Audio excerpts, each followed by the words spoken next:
Donc, bonsoir, bienvenue à cette séance du Conseil municipal de la ville de Baie-Saint-Paul. Bonsoir également à ceux qui sont à la télévision. Vous voyez ce soir, là, c'est quand même intéressant. Là, on retrouve tout le monde, là, les différents membres du Conseil viennent me retrouver à la table du Conseil là, après 2 ans là, de pandémie où les conseillers étaient sur les côtés de la salle. Donc, ce soir, on reprend la position des places officielles et on a les membres là, de la fonction publique qui nous assistent là, sur le côté de la salle. Ce soir, juste avant, là, on va procéder par la suite à l'ouverture de l'ordre du jour, mais on va à la lecture, pardon.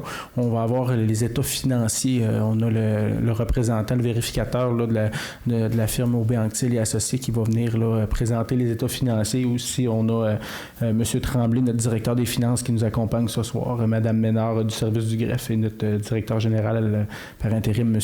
Bouchard, qui est ici également ce soir. Donc, on est bien accompagnés. Sur ce, je vais demander à Mme Ménard là, de procéder, s'il vous plaît, à la lecture de l'ordre du jour. Avis vous est par les présentes données par le greffier de la municipalité qu'une séance ordinaire se tiendra lundi le 13 juin à compter de 19h à l'endroit désigné, soit au 15 rue Forget à Baie-Saint-Paul, dans la salle du conseil. Les sujets traités seront alors les suivants. Ouverture de la séance, adoption de l'ordre du jour, présentation des états financiers au 31 décembre 2021, lecture ou dépôt des minutes. En 1, adoption des procès-verbaux suivants. Celui de la séance extraordinaire du 25 avril 2022. En B, le procès-verbal de la séance extraordinaire du 2 mai 2022.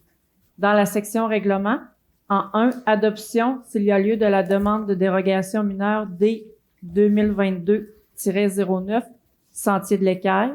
En 2, consultation publique portant sur la demande de dérogation mineure D 2022-15 pour le 58 chemin Saint-Laurent. En 3, adoption de la demande de dérogation mineure D 2022-15. En 4, consultation publique portant sur la demande de dérogation mineure D 2022-16 pour le 125 Grande Côte, suivi de son adoption s'il y a lieu. En 6, consultation publique portant sur la demande de dérogation mineure D 2022-17 pour chemin de l'Horizon Boisé, suivi de son adoption s'il y a lieu. En 8, consultation publique portant sur le règlement R810-2022 ayant comme objet de modifier certaines dispositions relatives à la location touristique comprises dans les règlements de zonage et de permis et certificats. En 9, adoption du second projet de règlement R810-2022. En 10, consultation publique portant sur le premier projet de règlement R812-2022 ayant pour objet de modifier le règlement de zonage numéro R630-2015 afin de préciser les zones autorisant l'hébergement de type établissement de résidence principale. En 11, adoption du second projet de règlement R812-2022. En 12, avis de motion d'un règlement qui portera le numéro R813-2022 ayant comme objet de modifier le règlement de zonage et de lotissement pour permettre certains projets dans le secteur Raymond-Mailloux et Ambroise Fafard d'ajuster une disposition relative à l'entreposage saisonnier et de modifier la disposition relative à la création d'un terrain en zone de forte pente. En 13, adoption du premier projet de règlement R813-2022. 14, avis de motion d'un règlement qui portera le numéro R814-2022 ayant pour objet de modifier le règlement de zonage R630-2015 dans le but d'annexer le plan d'aménagement d'ensemble d'écoquartier des Moissons et d'établir le cadre réglementaire relatif à ce projet. Adoption du premier projet de règlement R814-2022. En 16, adoption du règlement R811-2022 concernant la bibliothèque municipale René Richard, établissant les modalités de fonctionnement et d'opération et abrogeant le règlement R633-2015. Dans la section résolution, administration et législation, en 1, grief 2022-01, décision. En 2, grille salariale des employés surnuméraires. 3, divers comités nomination. 4, primada, achat et installation de mobilier urbain, octroi de mandat. En 5, achat d'un terrain, transaction avec développement Baie-Saint-Paul. En 6, Forum Jeunesse Charlevoix-Ouest, demande de reconnaissance au fonds d'exemption de taxes. Dans la section sécurité publique, en 7 réservoirs pour la protection incendie dans le secteur du domaine Charlevoix, adjudication d'une soumission. Dans la section voirie et hygiène du milieu, 8 programmes d'aide à l'entretien du réseau local, rapport de vérification. 9 murs de protection des berges de la rivière du Gouffre, mandat supplémentaire. 10 projets écoquartier des Moissons, demande de certificat d'autorisation, engagement de la ville. Dans la section urbanisme et mise en valeur du territoire, point 11, propriété du 30 rue Saint-Joseph, versement de la subvention pour le programme d'aide à la restauration patrimoniale. En 12, demande à la CPTAC aliénation de l'eau en faveur de conservation de la nature du Québec. En 13, demande à la CPTAQ utilisation de fin haute qu'agricole ferme au Beaupère. Loisirs, parcs et culture, autorisation de signature pour les demandes de permis d'alcool, activités organisées par le service des loisirs. 15, place du citoyen, installation d'un abreuvoir. 16, skatepark, installation d'un lampadaire. 17, bloc sanitaire, installation d'une clôture. Et 18, fondation Tremplin Santé, dépôt d'une demande d'aide financière, Dans la section F, affaires nouvelles, délégation, demandes diverses. En 1, parade de la Saint-Jean-Baptiste, contribution pour la confection des chars allégoriques. En 2, symposium international d'art contemporain de Baie-Saint-Paul, fermeture partielle de la rue Saint-Jean-Baptiste le 29 juillet. 3, marché de Noël, illumine BSP, fermeture de la rue Saint-Jean-Baptiste. 4, demande de commandite, Madame Mathilde Fortier, tournoi international de freestyle de soccer à Prague. En 5, demande de commandite, tournoi de balle donnée.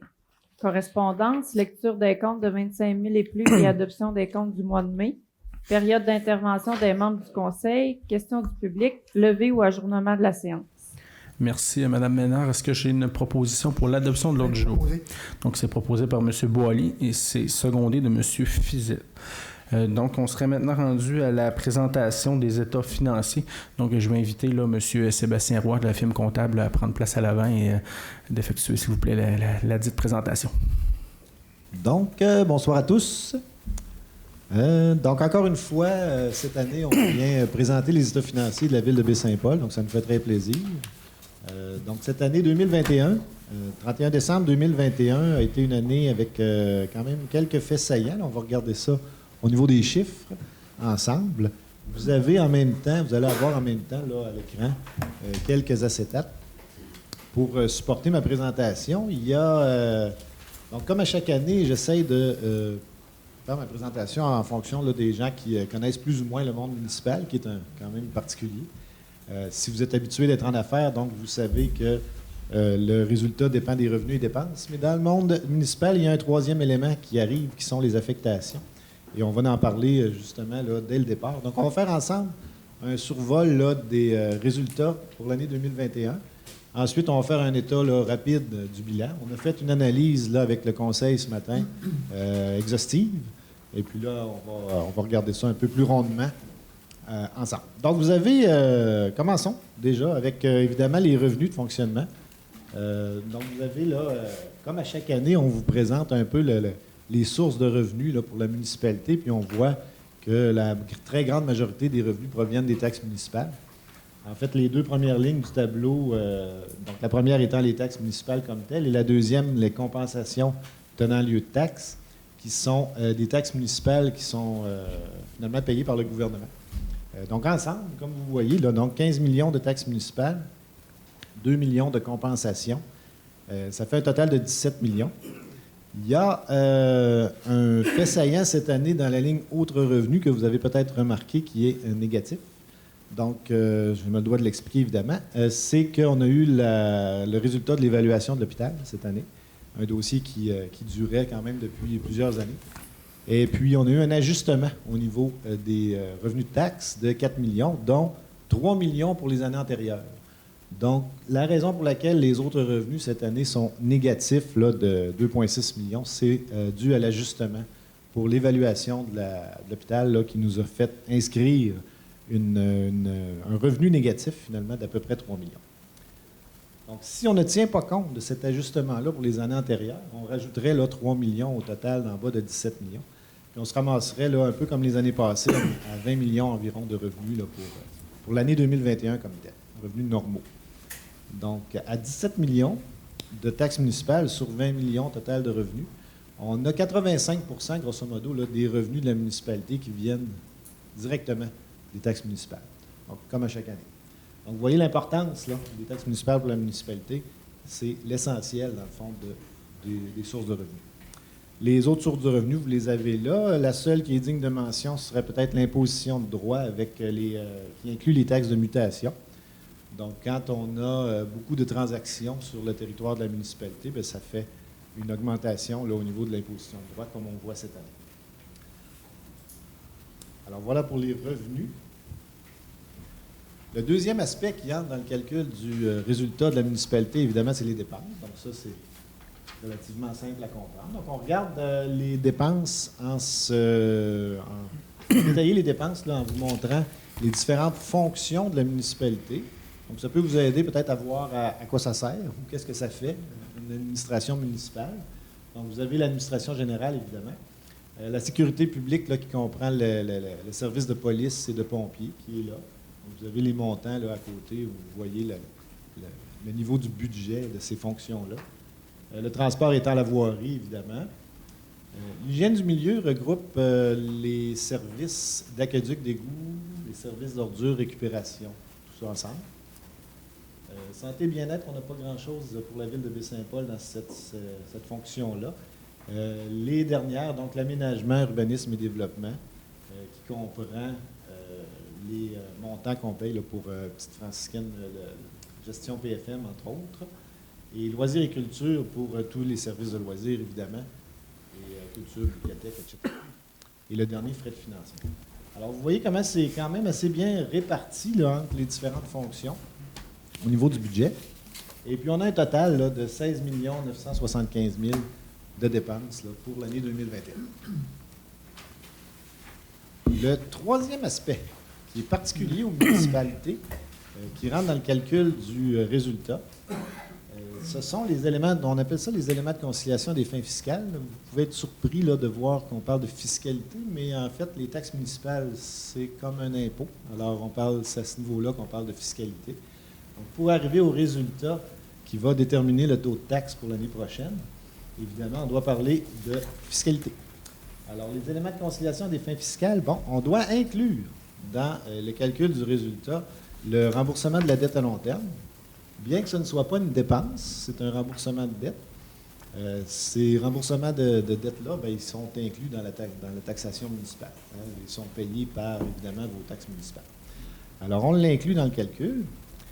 Et les affectations, ce sont les décisions que le Conseil a prises tout au long de l'année pour venir financer des dépenses qui n'étaient peut-être pas prévues au budget ou qui se financent autrement que par le budget. Donc, cette année, on a un chiffre qui est beaucoup plus élevé que d'habitude au niveau des affectations, encore une fois à cause de l'hôpital. Donc, le 4 millions qu'on a dû assumer là, pour l'hôpital, on est allé le chercher dans les surplus accumulés des années passées. Alors, c'est là où vous voyez 4 600 000 d'affectation. Alors, pour un total d'éléments de conciliation de 2 300 000. Alors, pour trouver le résultat, il faut mettre ces trois éléments-là ensemble. Et c'est ce qu'on fait sur la prochaine acétate. Donc, on a parlé de revenus de fonctionnement de 17 millions. On a parlé de charges de fonctionnement de presque 17 millions. Et on vient de parler des éléments de conciliation de 2 300 000. Donc, ensemble, ces trois montants-là vous donnent le résultat pour 2021 pour la ville de Baie-Saint-Paul, soit un surplus de 2,5 millions. Maintenant, on sait d'où il vient. On ne l'a pas encore vraiment expliqué. Pour l'expliquer, bien, on se sert d'une analyse d'écart au budget. Donc, l'analyse d'écart au budget a été préparée par le directeur financier, M. Régent Tremblay, qui m'a autorisé tout à l'heure à vous en faire un petit résumé. Donc, si je résume le résultat de 2,5 millions, d'où il vient? Il vient en fait de 4 éléments. Donc, il vient du fait surtout qu'il y a eu beaucoup de transactions sur le secteur de la ville de Baie-Saint-Paul en 2021. On l'a vu quand on a regardé tantôt les droits de mutation. En fait, les droits de mutation là, sont supérieurs à ce qu'on avait projeté au budget de près de 700 000. Donc, sur le 2,5 millions, vous pouvez déjà dire qu'il y a un 700 000 là, qui vient d'un réel au niveau des mutations immobilières qui est supérieur au budget. Également, quand on a beaucoup de transactions, beaucoup de droits de mutation, ça a un effet aussi sur les taxes municipales. Donc, on a une surévaluation là, au niveau des taxes municipales de 400 000. Donc, autrement dit, les résultats réels étaient supérieurs au budget là, de 400 000 au niveau des taxes municipales. Donc, juste au niveau des transactions qu'il y a eu sur le territoire, là, on explique 1,1 million là, du résultat. Et le reste, la grande majorité du reste du résultat, bien, vous vous en doutez, c'est dû à la pandémie. Donc, la pandémie qui nous a permis d'aller faire des économies au niveau des salaires dû effectivement à toutes les activités qui n'ont pas eu lieu dans la municipalité dans l'année 2021. Donc, c'est principalement dans la fonction loisirs qu'on a les plus grandes économies, également un peu au niveau de la culture, mais surtout loisirs. Donc, on est allé chercher plus de 700 000 là, d'économies dues à des activités qui n'ont pas eu lieu, des employés, des salaires qu'on n'a pas eu à payer. Donc, d'où le surplus à ce niveau-là. Et un dernier élément qui est aussi dû à la COVID, dans le fond, c'est on a reçu une subvention là, en fin d'exercice qu'on n'attendait pas, donc qui va nous aider là, à payer des montants dus à la COVID aussi. Donc, un 400 000. Là. Donc, vous voyez, en tout, là, on a rapidement expliqué pour 2,3 millions, simplement au niveau des nombres de transactions et au niveau de la COVID. Donc, d'où vient votre surplus? Bien, il vient principalement de ces deux raisons-là. On va poursuivre.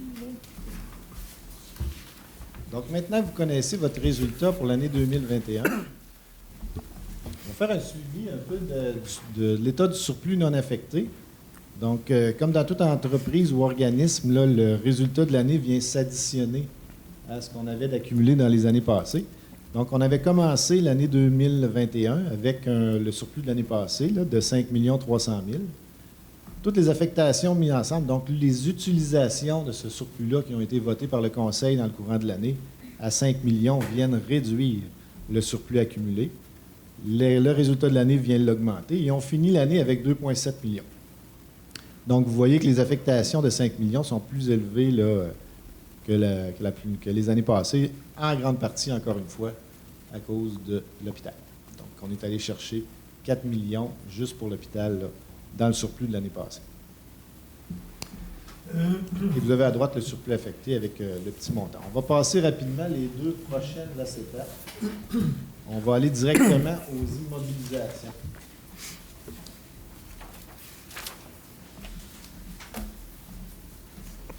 Donc, l'année 2021, en termes d'investissement, donc, vous voyez, là, on les classe en ordre décroissant d'importance monétaire. Donc, le principal investissement en 2021 a été, encore cette année, la centrale de chauffage à la biomasse, qui est le projet qui est terminé maintenant, qui avait commencé en 2020, qui se termine en 2021. Les montants que vous voyez là, ce sont les montants seulement de 2021. Là. Donc, le projet de centrale est presque le double, dans le fond, si on le prend au total. Mais en 2021, 1,8 million pour la biomasse. Et vous avez les autres aussi. Donc, réfection de chemin Saint-Laurent, également commencé en 2020, terminé en 2021, donc 1,6 million. Le pavillon Saint-Laurent, 1,2, et vous avez les autres. Là. Évidemment, il y en a beaucoup, plus que ça, là, ce qu'on est capable de mettre sur l'acétate. Vous voyez la dernière ligne qui vous fait état de 64 autres projets là, qui totalisent 1,6 million. Mais les principaux sont là. Donc, c'est ça votre année là, 2021 au niveau de la ville de Baie-Saint-Paul, au niveau de vos investissements. Il y a une partie, évidemment, de ces investissements-là qui est subventionnée là, par le ministère. Ça a été rajouté là, à droite dans l'acétate. Donc, vous voyez, pourcentage subventionné, ça veut dire que centrale à la biomasse, mais il y a 42 % du projet qui est subventionné par le ministère, puis le reste, bien évidemment, est à la charge de la municipalité, donc sera financé par un emprunt à long terme qui sera payé ultimement par vos taxes municipales là, au fil des 20 prochaines années. Même chose pour les autres projets. Justement, l'état de la dette, c'est la dernière acétate. Donc, l'état de la dette pour la ville de Baie-Saint-Paul, toujours un sujet quand même intéressant. Donc, cette année, il y a eu, si je commence par la section, la petite partie en bas, là, donc il y a eu des nouveaux emprunts cette année pour 9,8 millions. On a remboursé des dettes pour 2,5 millions, ce qui fait qu'au net, on a augmenté la dette de 7,2 millions. Donc ça, vous l'avez sur la ligne dette à long terme totale, qui est passée de 39 millions à 46 millions. Par contre, il y a, dans ce 46 millions-là, il y en a une partie qui est à la charge du gouvernement du Québec. Donc, vous l'avez juste au-dessus, là, à 6 millions. Et 40 millions qui est maintenant à la charge là, de la municipalité. Donc, voilà l'état de la dette. Vous voyez que les ratios en haut de la dette qui sont sensiblement les mêmes que l'an passé. Légère diminution là, au niveau du premier, mais quand même assez stable.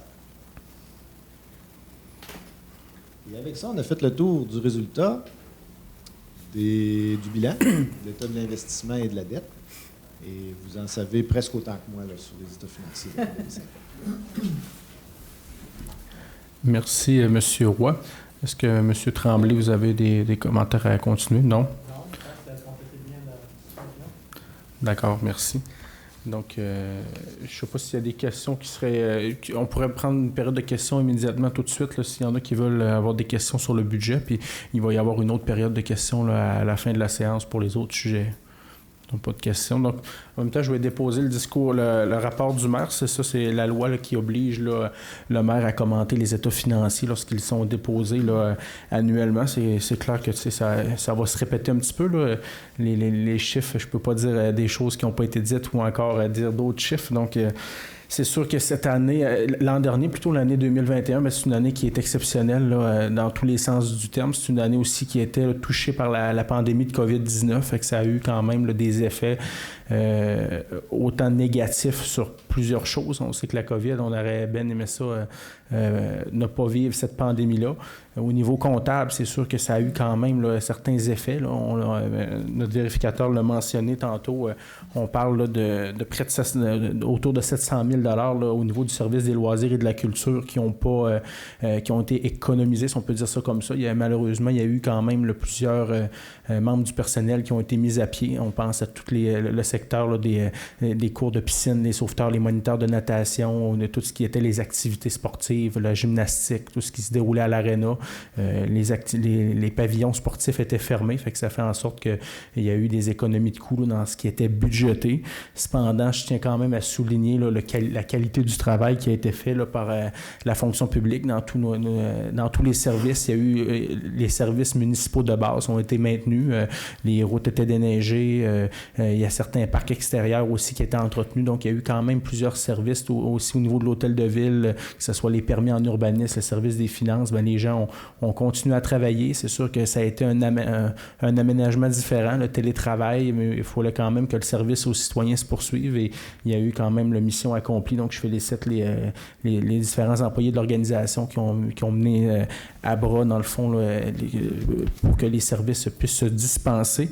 On arrive avec un surplus budgétaire là, quand même là, de 2 505 000 et 609, malgré aussi la situation de l'hôpital. C'est une situation qu'on parlait depuis maintenant plusieurs années. On savait qu'il y avait quand même là, un montant qu'on aurait à rembourser un jour. Là. J'ai signé le chèque il n'y a pas longtemps. C'est pas de gaieté de cœur, mais de signer un chèque là, de 4 233 000 là, qui part des coffres, ben, ça paraît, c'est quand même pas 10 $. Fait que c'est sûr que d'arriver avec un surplus budgétaire, malgré ce montant-là qu'on avait à rembourser au ministère des Finances, ben, je trouve que c'est intéressant là, pour que, même si on avait là, des remboursements à faire là, sur des tenants lieux de taxes qui ont été payés en trop. Et comme notre vérificateur le mentionnait, là, le surplus budgétaire, bien, ça découle surtout au niveau du service des loisirs. Il y a eu quand même là, plusieurs services qui n'ont pas eu lieu. Et en même temps, là, il y a eu quand même une augmentation exceptionnelle des ventes immobilières. Il y a eu plusieurs ventes là, immobilières sur notre territoire qui fait en sorte que les droits de mutation, là, la fameuse taxe de bienvenue aussi, là, ça fait en sorte que ça apporte de l'argent à la ville. Et c'était là, beaucoup en déçu de ce qu'on avait prévu. Et en même temps, par le fait même, là, toute la taxation aussi. Là, on parle de plus d'1 million là, juste en droits de mutation et en taxes immobilières là, de plus. Fait que ça explique quand même une bonne partie du surplus budgétaire de cette année. Et Il y avait aussi une aide financière qui avait été octroyée là, par le gouvernement québécois encore en 2021 là, pour compenser les impacts de la COVID-19 là, dans nos organisations. Donc, c'est 432 000 $ qui avaient été donnés aussi par Québec en 2021. Fait que ça a quand même là, des impacts là, sur notre budget.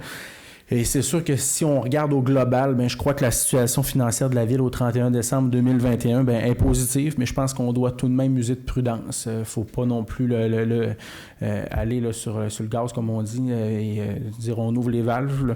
Je pense quand même qu'il faut faire attention. C'est des fonds publics et aussi ce qui explique la conjoncture de 2021, bien, ça va changer pour le futur. Là, autant qu'il n'y avait pas d'activité de loisirs en 2021, autant là, en 2022, tout est reparti en grande pompe. Puis les activités reviennent. Fait que c'est clair que pour cet élément-là, du moins, ça va changer lorsqu'on va faire les états financiers de l'année 2022.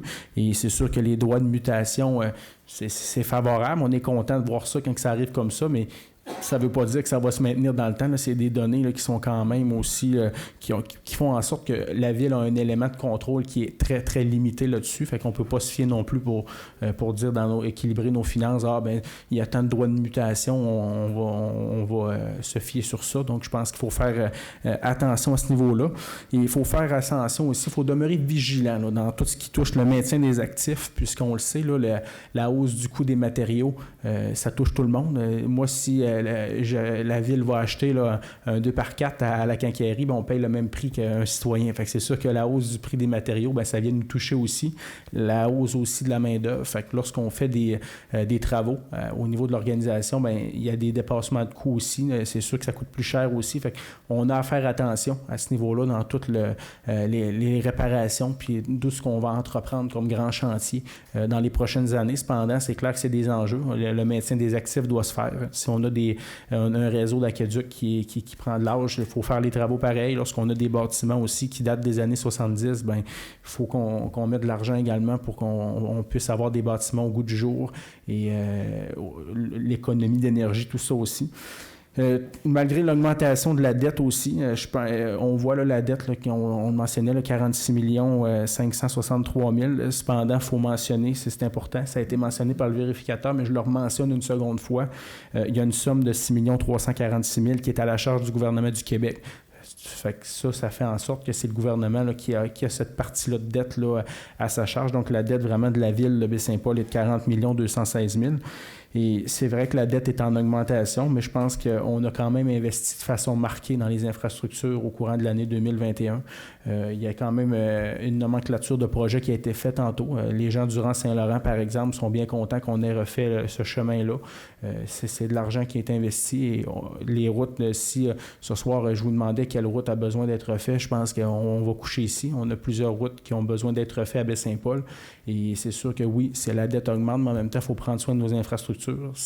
D'attendre, c'est une des solutions dans certaines situations, mais il faut quand même faire en sorte de réparer, de maintenir nos infrastructures à bon niveau. Et lorsqu'on regarde aussi les ratios de comparaison là, sur la dette, ça démontre que la dette est sous contrôle. On l'a vu, il y a quand même une stabilité au niveau des ratios. Là, ça varie peu, donc c'est ça qu'il faut faire. Faut faire en sorte que les ratios là, se maintiennent et qu'on n'ait pas le décor trop important à ce niveau-là. Mais encore une fois, je le répète, il est clair qu'il faut faire attention. Il faut suivre de près la dette aussi. Et je peux vous dire qu'on va travailler fort pour qu'on agisse de façon responsable à ce niveau-là, puisqu'il ne faut pas non plus ouvrir les valves et se péter les bretelles, excusez-moi l'expression, là, avec le surplus budgétaire qu'on a ce soir. Il faut vraiment user de prudence. Et il y a quand même là, plusieurs projets qui ont eu lieu. Si on pense à la centrale de chauffage à la biomasse, bien, ça fait en sorte de diminuer la facture de chauffage aussi là, à Maison-Mère. On parle d'un coup que l'emprunt est payé. Là, on parle de 80 000 $ là, de diminution de chauffage par année. Donc, c'est quand même pas rien. Et les différents aussi, là, que ce soit je vois asphaltage Saint-Antoine-Nord, Saint-Gabriel, donc c'est des chemins aussi là, que ça fait longtemps qu'on parlait de refaire. Donc c'est quand même du maintien de nos infrastructures là, au goût du jour. Donc ça compléterait le rapport du maire là, sur les états financiers. Donc il va être disponible aussi là, sur le site Internet prochainement. Donc, ça fait le tour pour tout ce qui touche les états financiers ce soir. S'il n'y a pas d'autres questions du public sur les états financiers, on va déjà là, passer là, au prochain point. Donc, pas d'autres points. Donc, je vous remercie, M. Roy. Merci pour le travail qui a été effectué et on se dit à l'an prochain. Merci bien. Donc maintenant, en C, lecture dépôt des minutes, on serait à adoption des procès-verbaux suivants, la séance extraordinaire du 25 avril 2022. Donc, est-ce que j'ai une proposition pour son adoption? C'est proposé par Mme Bouchard. Est-ce que c'est appuyé par M. Boily? On serait maintenant séance extraordinaire du 2 mai 2022. Est-ce que j'ai quelqu'un qui en fait la proposition? Propose. C'est proposé par M. Duchesne et c'est appuyé de M. Fizette.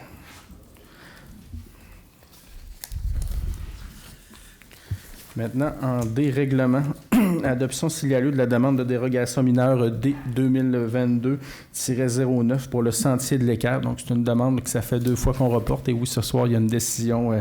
Je vois des gens qui sont là dans la salle et qui attendent, je suis sûr, impatiemment cette décision. Donc, c'est une demande de dérogation mineure là, qui a pour effet de demander d'autoriser une superficie de 841,8 mètres carrés, alors que le minimum prescrit est de 2000 mètres carrés pour un terrain à bâtir partiellement desservi. On nous demande aussi d'autoriser une marge arrière de 2,7 mètres, alors que le minimum prescrit est de 7,5 mètres pour la construction d'une nouvelle résidence.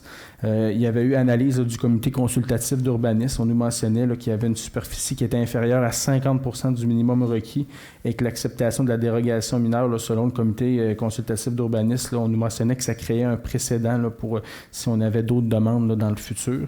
On nous parlait là, d'une servitude d'aqueduc aussi là, qui rendrait les aménagements difficilement réalisables sur le terrain. Il y a eu quand même, je tiens à le mentionner, là, il y a eu des discussions dans les derniers jours, il y a eu des précisions qui ont été apportées, puis là, on parlerait d'une servitude privée.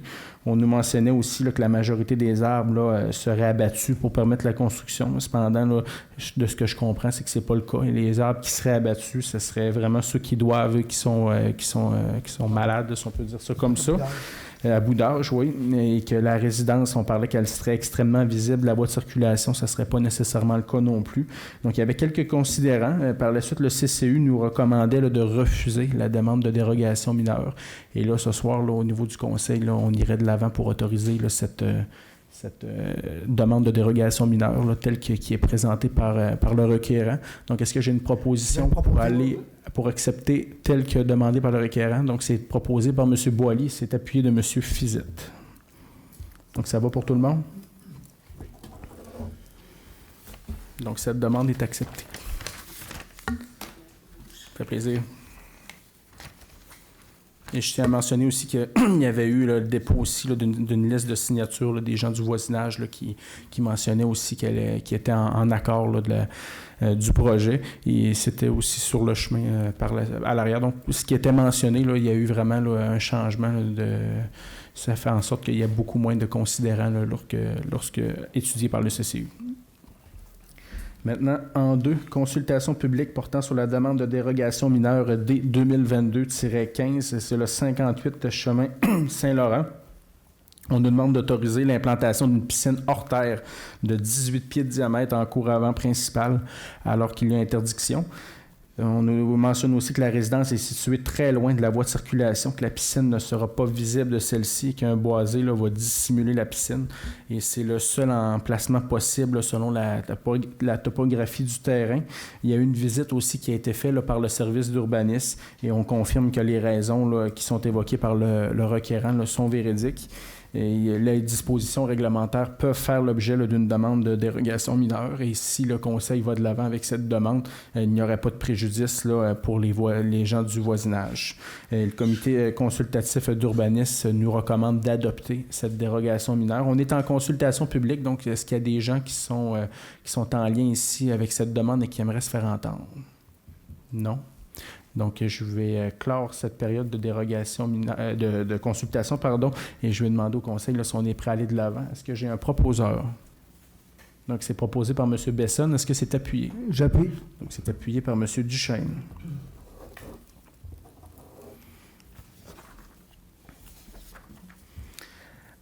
En 4, maintenant, D4, consultation publique portant sur la demande de dérogation mineure D 2022-16, c'est le 125 de Grande-Côte. On nous demande d'autoriser là, pour un projet d'agrandissement de la maison existante une marge arrière de 5,6 mètres, alors que le minimum prescrit est de 9 mètres. Les raisons qui sont invoquées par le requérant, là, c'est que le terrain se situe à l'extérieur du périmètre d'urbanisation, que la nouvelle marge de recul arrière ne constituera d'aucune façon un élément qui pourrait le gêner une plainte, que la résidence aussi ne se situe pas directement sur le boulevard Monseigneur de Laval, et la résidence là, qui existe avec l'agrandissement, là, elle demeurera peu visible là, de la chaussée. Et selon le service d'urbanisme aussi, là, les dispositions réglementaires qui font l'objet de demande peuvent faire l'objet là, d'une demande de dérogation mineure. Et encore une fois, là, on ne portera pas atteinte à la jouissance par les propriétaires des immeubles voisins de leur droit de propriété. Donc, le comité consultatif d'urbanisme nous recommande aussi là, d'aller de l'avant et d'autoriser cette demande de dérogation mineure. Donc, on est en consultation publique. Est-ce que j'ai des gens qui sont ici présents et qui aimeraient se faire entendre? Non. Donc, je vais clore la période de consultation et je vais demander au conseil si on est prêt à aller de l'avant. Est-ce que j'ai un proposition? Je propose. Donc, c'est proposé par M. Duchesne et c'est appuyé par M. Ménard.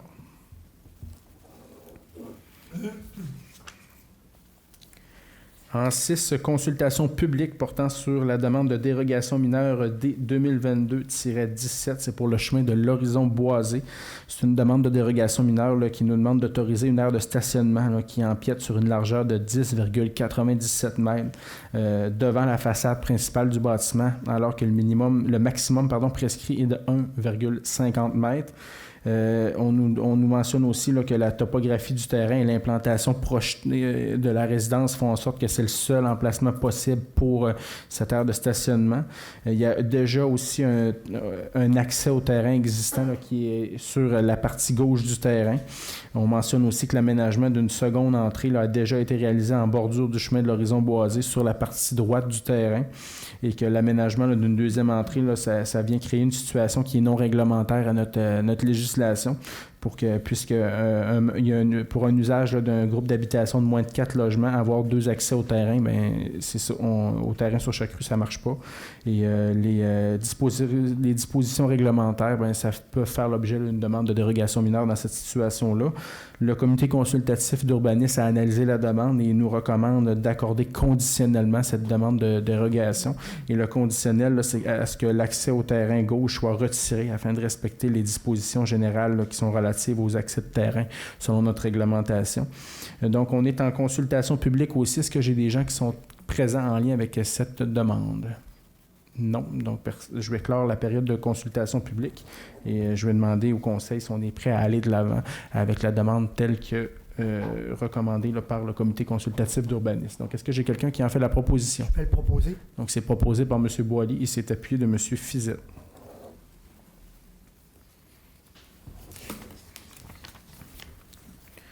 D8 maintenant. Consultation publique portant sur le règlement R 810-2022 ayant comme objet de modifier certaines dispositions relatives à la location touristique comprises dans les règlements de zonage et permis et certificats. On en avait déjà parlé à la séance du mois de mai. Il y avait même un avis de motion qui avait été déposé par M. Ménard. C'est tout en ce qui a trait là, au niveau là, des permis là, de résidence de touristes sur notre territoire. On veut vraiment là, faire en sorte de restreindre en fait les locations touristiques. Je pense qu'à Baie-Saint-Paul, il faut quand même avoir un certain contrôle à ce niveau-là, si on veut quand même maintenir notre milieu de vie à ce niveau-là. Je ne reprendrai pas tout l'argumentaire qu'on a mentionné au mois de mai. Ça ferait en sorte qu'il n'y aurait plus là, de nouveaux permis qui seraient délivrés là, sur le secteur urbain, entre autres la rue Saint-Jean-Baptiste, la rue Sainte-Anne. Ça serait vraiment avec les quotas qui sont actuels. Là. Et on va cependant honorer là, notre engagement là, pour le domaine des Marguerites. Là. Il y avait des ententes qui avaient été signées dans le passé. Ça, on va les honorer. Il y a quand même eu des promoteurs qui ont pu se faire entendre. Et ça fait en sorte, là, pour le domaine Charlevoix, les différentes zones, là, on viendrait ajouter là, deux unités là, supplémentaires là, dans le domaine Charlevoix. Là. Il y aurait la zone V321 là, qui passerait là, de 27 à 29 permis. Et sinon, au niveau là, du domaine de l'Horizon Boisé, il n'y a pas grand changement non plus. Là, pour la zone FH 537, il y aurait un maximum de 10 unités là, qui sont autorisées. Et sinon, pour la FH 509, on demeure à un maximum de 9 unités. Donc, c'est des changements qui sont relativement mineurs. Ce soir, on est déjà à l'adoption du second projet de règlement pour que notre réglementation puisse s'appliquer. Il y avait eu un moratoire qui avait été placé. Je pense qu'on fait quand même là, un bon mouvement là, dans cette voie. Donc, est-ce que j'ai quelqu'un qui en fait la proposition? Je vais en faire la proposition. Oui, est-ce que je vais le faire après la consultation? Et M. Besson, on est en consultation, on en a eu qui se sont exprimés là, par écrit. Est-ce qu'il y a des gens ce soir qui aimeraient là, s'exprimer sur le sujet? Non. Donc, notre consultation publique va être faite là, ici, c'est proposé et c'est accordé.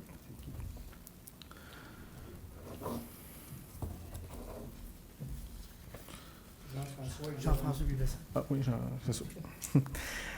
Maintenant, en D10, consultation publique portant sur le premier projet de règlement R812-2022 ayant pour objet de modifier le règlement de zonage numéro R630-2015 afin de préciser les zones autorisant l'hébergement de type établissement de résidence principale. C'est un sujet qui est connexe au dernier sujet. Ça aussi, là, c'est tout ce qui touche là, les résidences, toute la plateforme Airbnb, là, si on peut résumer ça comme ça, tout ce qui est la location touristique de 30 jours et moins. Il y a eu un avis de motion aussi qui a été là, déposé lors de la séance de mai là, par M. Boily. Et ce qu'on viendrait faire, nous, c'est de considérer ce type de résidence comme des résidences touristiques. Donc, pour qu'une personne puisse opérer, là, si je peux résumer comme Airbnb, bien, il faut qu'il y ait un permis disponible dans la zone auquel il demeure. S'il y a un permis disponible dans la zone, bien, à ce moment-là, la Ville émet un permis favorable et par la suite, la décision finale là, va devant la CITQ. Mais il faut que la Ville là, donne son accord pour que la CITQ émette l'avis final. Donc, c'est vraiment, nous, on traite ce type de demande, on va traiter plutôt ce type de demande-là comme la question d'une résidence de tourisme normale. Donc, on est en consultation publique. Est-ce que j'ai des gens qui sont ici en lien avec cette demande et qui aimeraient se faire entendre? Non. Donc, je vais clore la période de consultation publique. Est-ce qu'on avait reçu aussi des demandes, Mme Ménard, à ce niveau-là? Non? OK. Donc, maintenant, est-ce que j'ai quelqu'un qui en ferait la proposition? Je vais le proposer. C'est proposé par Mme Bouchard et c'est secondé par M. Besson.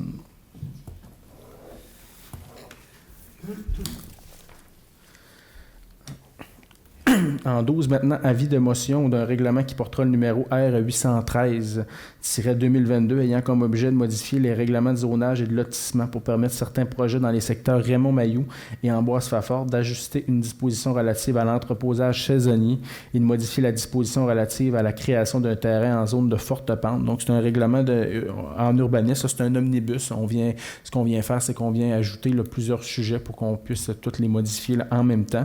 Le premier, c'est au niveau du salon de quai Kiorama. Actuellement, le salon de quai là, n'est pas permis dans cette zone-là, ce qui fait en sorte que le salon de quai opère sur un droit acquis. C'est pas favorable non plus. C'est pas une situation qu'on souhaite là, qu'un commerçant opère sur droit acquis. On viendrait donc pouvoir ajouter l'usage de salon de quai là, pour cet établissement et aussi là, qu'elle puisse aménager une terrasse extérieure là, pour un bistrot-bar là, qui serait accessoire au salon de quai. Il y a au niveau de Maison-Mère également qu'on viendrait permettre là, un service de restauration avec alcool là, pour l'auberge des balcons. Ça ne rentrait pas non plus en conflit là, avec le Mousse Café qui opère déjà actuellement là, dans la restauration. Et aussi, il y aurait sur le boulevard Monseigneur de Laval, sur la 138, pour qu'on puisse permettre l'entreposage d'une roulotte là, de villégiature là, sur la terre d'un citoyen en face de sa résidence là, du côté là, opposé de la route là, pour les périodes hivernales, donc chez M. Lucien Boivin. Et c'est ça, la Ville viendrait là, permettre le tout dans sa réglementation. Le prochain, c'est pour permettre un projet de poulailler à des fins de zoothérapie à la résidence pour aînés là, du 15 place du Moulin. Donc, on viendrait permettre l'usage de poules pondeuses. C'était permis sur le territoire déjà, là, dans les quartiers résidentiels et sur l'ensemble du territoire, mais c'était pas permis là, pour en secteur urbain à ce niveau-là. Et là, on viendrait le permettre avec ce règlement. Et aussi de permettre le lotissement là, dans les fortes pentes là, sur le territoire. Là, c'était abrogé, on ne pouvait plus, mais là, avec ça, on viendrait permettre le tout. Donc, c'est un avis de motion pour... Je vais le déposer. Donc, M. Boily, vous allez déposer l'avis de motion. On serait aussi à l'adoption du premier projet de règlement. Comme vous déposez l'avis de motion, j'imagine que vous allez en faire la proposition. Et, je seconde. M. Ménard va seconder.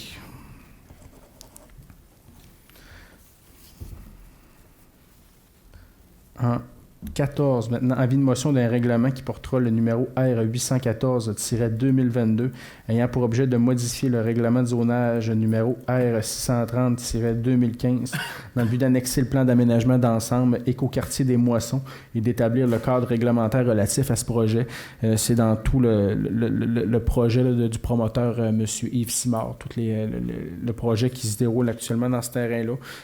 Ce soir, lorsqu'on vient, c'est un règlement qui vient préciser là, au niveau des constructions, là, le matériau qui devrait être utilisé là, sur les maisons, la toiture, la fenestration, la question, le nombre d'arbres que les personnes doivent avoir là, au minimum là, sur leur terrain, si les gens peuvent avoir des clôtures, tout ça, fait que ça vient vraiment préciser le tout.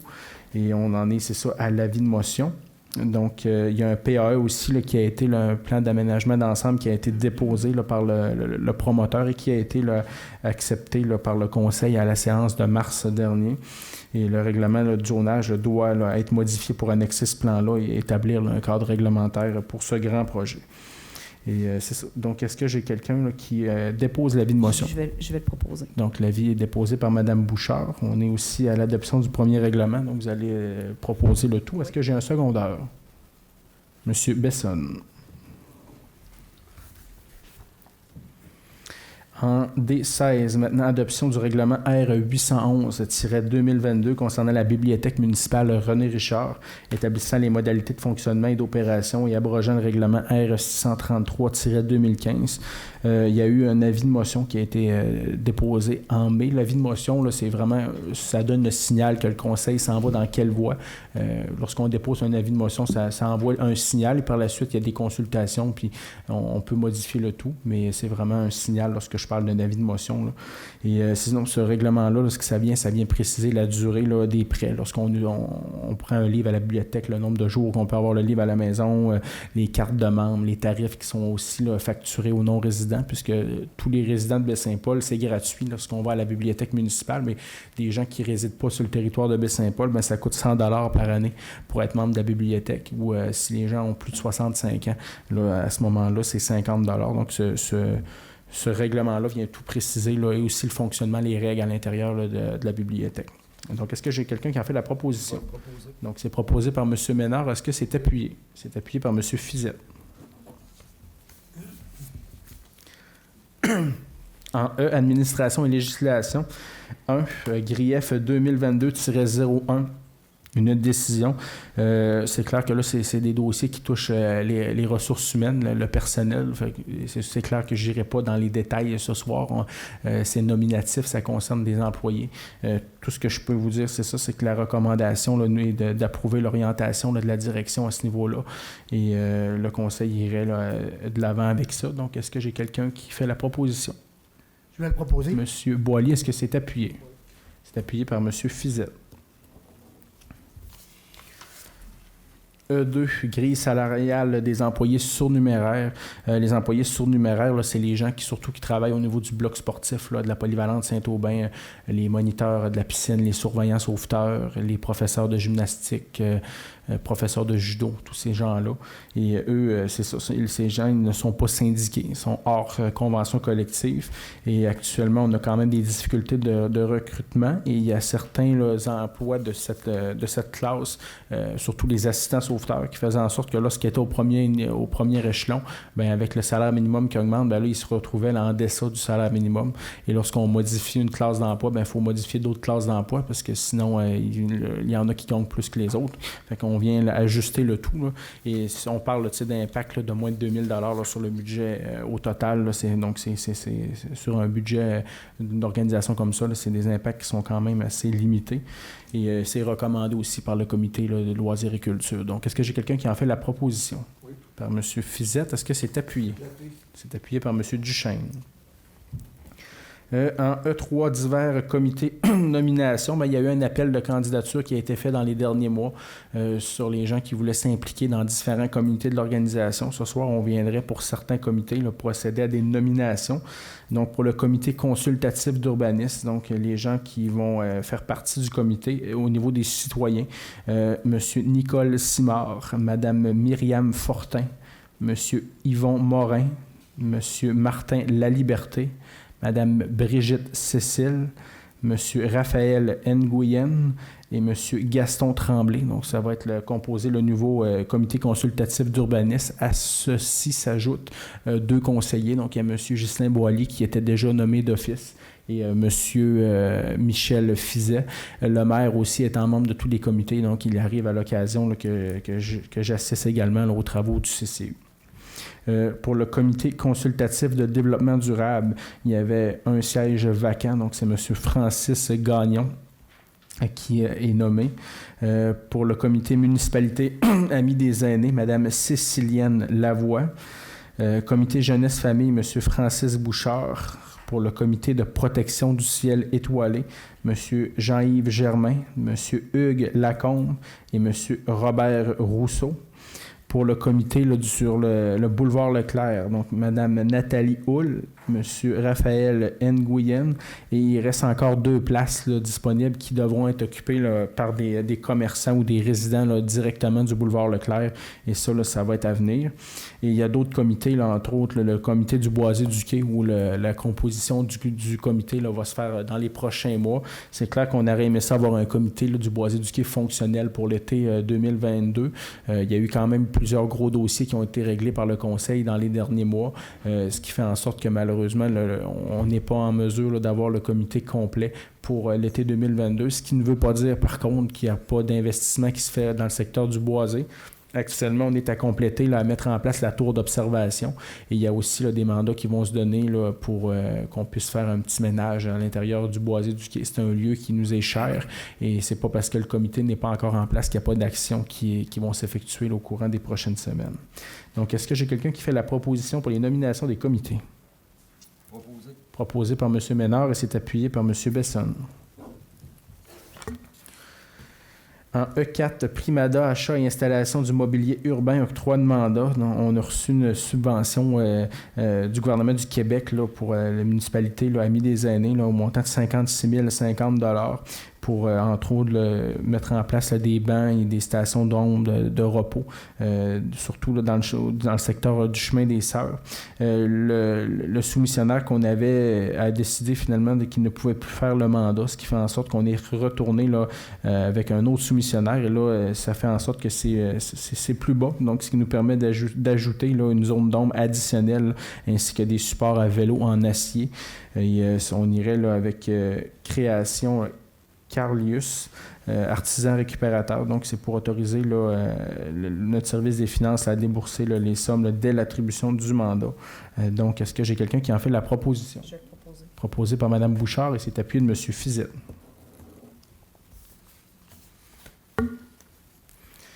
E5, achat d'un terrain, transaction avec développement Baie-Saint-Paul.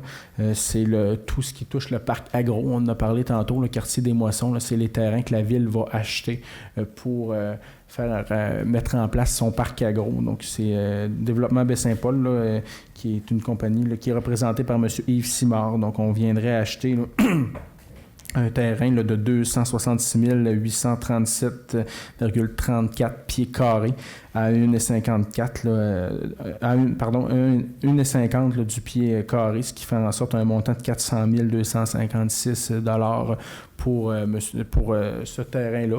Et comme je vous dis, ça va être un projet un gros projet pour Baie-Saint-Paul, le parc agro. Il va y avoir des entreprises qui vont être érigées dans ce secteur-là.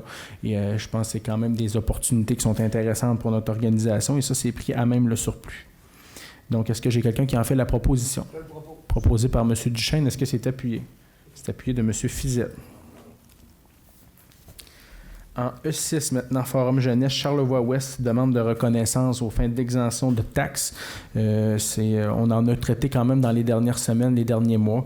Il y avait plusieurs organisations là, qui venaient à échéance pour leurs ententes. Donc, c'est des demandes de reconnaissance là, qui sont effectives pour les 9 prochaines années. Et nous, la Ville, on doit se prononcer là, si on est en faveur ou en défaveur. Là, et par la suite, c'est entendu devant la Commission municipale du Québec. Et là, ce qu'on viendrait faire, ce serait pour manifester notre accord là, pour le cas de Forum Jeunesse. Donc, est-ce que j'ai quelqu'un qui en fait la proposition? M. Bessonne, est-ce que c'est appuyé? Mme Bouchard. E7, sécurité publique, réservoir pour la protection incendie dans le secteur du domaine Charlevoix, adjudication d'une soumission.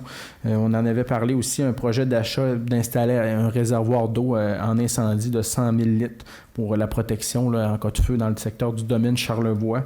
Il y avait eu des appels d'offres qui avaient eu lieu aussi. Et là, ce soir, ce qu'on viendrait, ce serait pour autoriser notre directeur là, de la sécurité publique là, à aller de l'avant avec la plus basse soumission conforme qui est au montant de 61 409,36 avant taxe là, à l'entreprise Granby Composite. Donc, est-ce que j'ai quelqu'un qui a fait la proposition?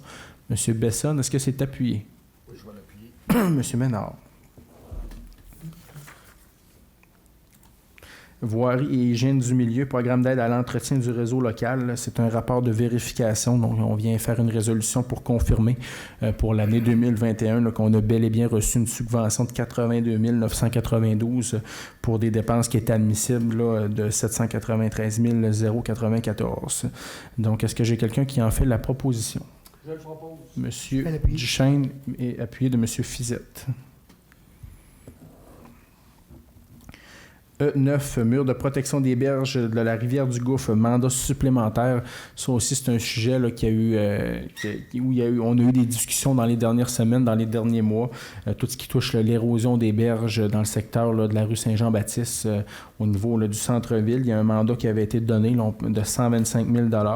Et là, on viendrait là, rajouter un 25 000 $ supplémentaire là, pour 150 000 $. Oui, c'est des bons montants. Cependant, c'est admissible à une subvention par la suite. Là, et c'est là, on a un règlement par appui là, à ce niveau-là pour venir bien identifier là, les problématiques qu'on a là, aux abords là, de la rivière du Gouffre dans le secteur, entre autres là, de la Caisse populaire et aller jusqu'à Clarence-Gagnon. Bref, il y a quand même plusieurs personnes là, qui sont touchées par cette problématique. Est-ce que j'ai quelqu'un qui en fait la proposition? Monsieur Ménard, et c'est appuyé par Mme Bouchard. Puis il y a des deux côtés aussi de la rue là, où il y a des études. C'est pas seulement que du côté de la Caisse, il y a de l'autre côté aussi de la rivière. En E10, projet Éco-Quartier des Moissons, demande de certificat d'autorisation, engagement de la ville. Bien, c'est pour que le promoteur là, puisse aller de l'avant là, avec sa demande de certificat d'autorisation là, devant le ministère de l'Environnement et de la lutte contre les changements climatiques. Et nous, la ville, on vient s'engager en contrepartie à prendre les infrastructures lorsque le tout sera en opération. Donc, est-ce que c'est proposé? Je vais le proposer. Monsieur Besson, et c'est appuyé de Mme Bouchard. Urbanisme et mise en valeur du territoire. E11, propriété du 30 rue Saint-Joseph, versement de la subvention pour le programme d'aide à la restauration patrimoniale.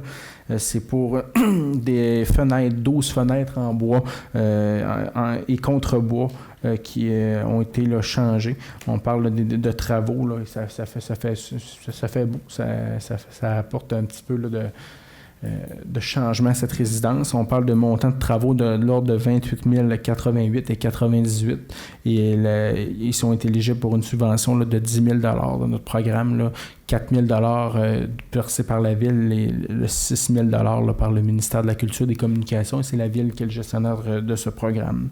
Donc, est-ce que les factures aussi ont été toutes remises et tout est conforme. Donc, est-ce que j'ai quelqu'un qui en fait la proposition?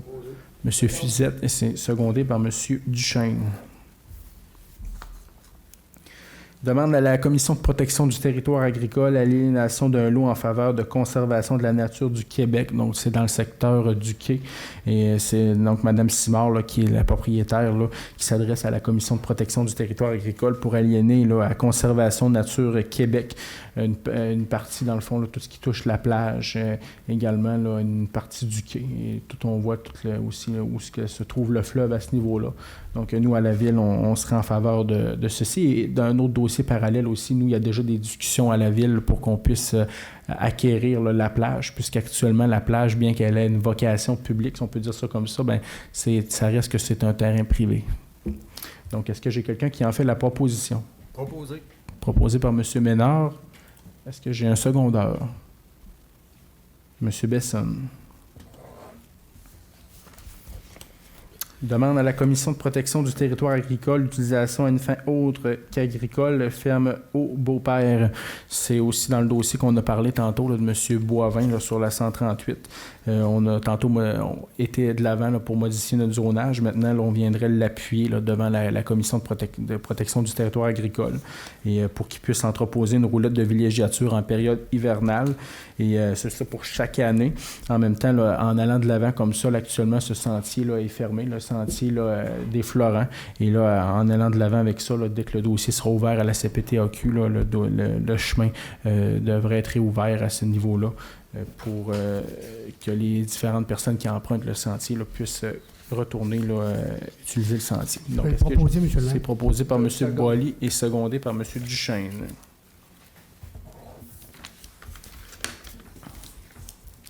E14, autorisation de signature pour demande des permis d'alcool organisés par le service des loisirs. Bien, le service des loisirs et de la culture organise quand même plusieurs activités par année là, où il y a quand même des demandes là, qui doivent être faites à la régie des alcools, des courses et des jeux. Là, on pense à la fête nationale qui s'en vient. Il y a des demandes de permis d'alcool qui sont effectuées à la fête du Canada. Et là, on viendrait autoriser notre directeur des loisirs et de la culture et la direction adjointe du service à pouvoir signer là, au nom de la ville pour demander ces demandes de permis. Donc, est-ce que j'ai quelqu'un qui en fait la proposition? Proposé par M. Ménard. Est-ce que j'ai un secondeur? Je vais seconder. M. Boilly.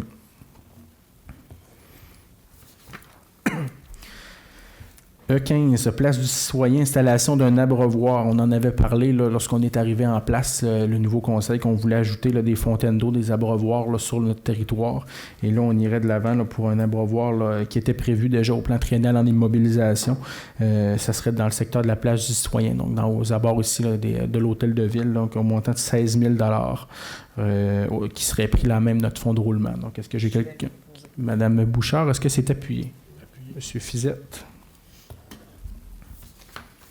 E16, pour installation d'une lumière au skatepark et équipement de loisirs. Bien, ça fait suite à différentes problématiques qu'on a eues là, dans le passé, là, dans les dernières années. Il y avait de la vente de drogue, de la consommation qui se faisait là, sur le site là, le soir. Il y avait même quelques activités de nature sexuelle.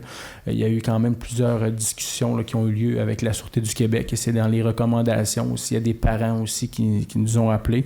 Et ce qu'on viendrait faire, ce serait de mettre de l'éclairage pour qu'il y ait ça décourage certaines personnes de s'adonner à ce type d'activité interdite sur ces lieux.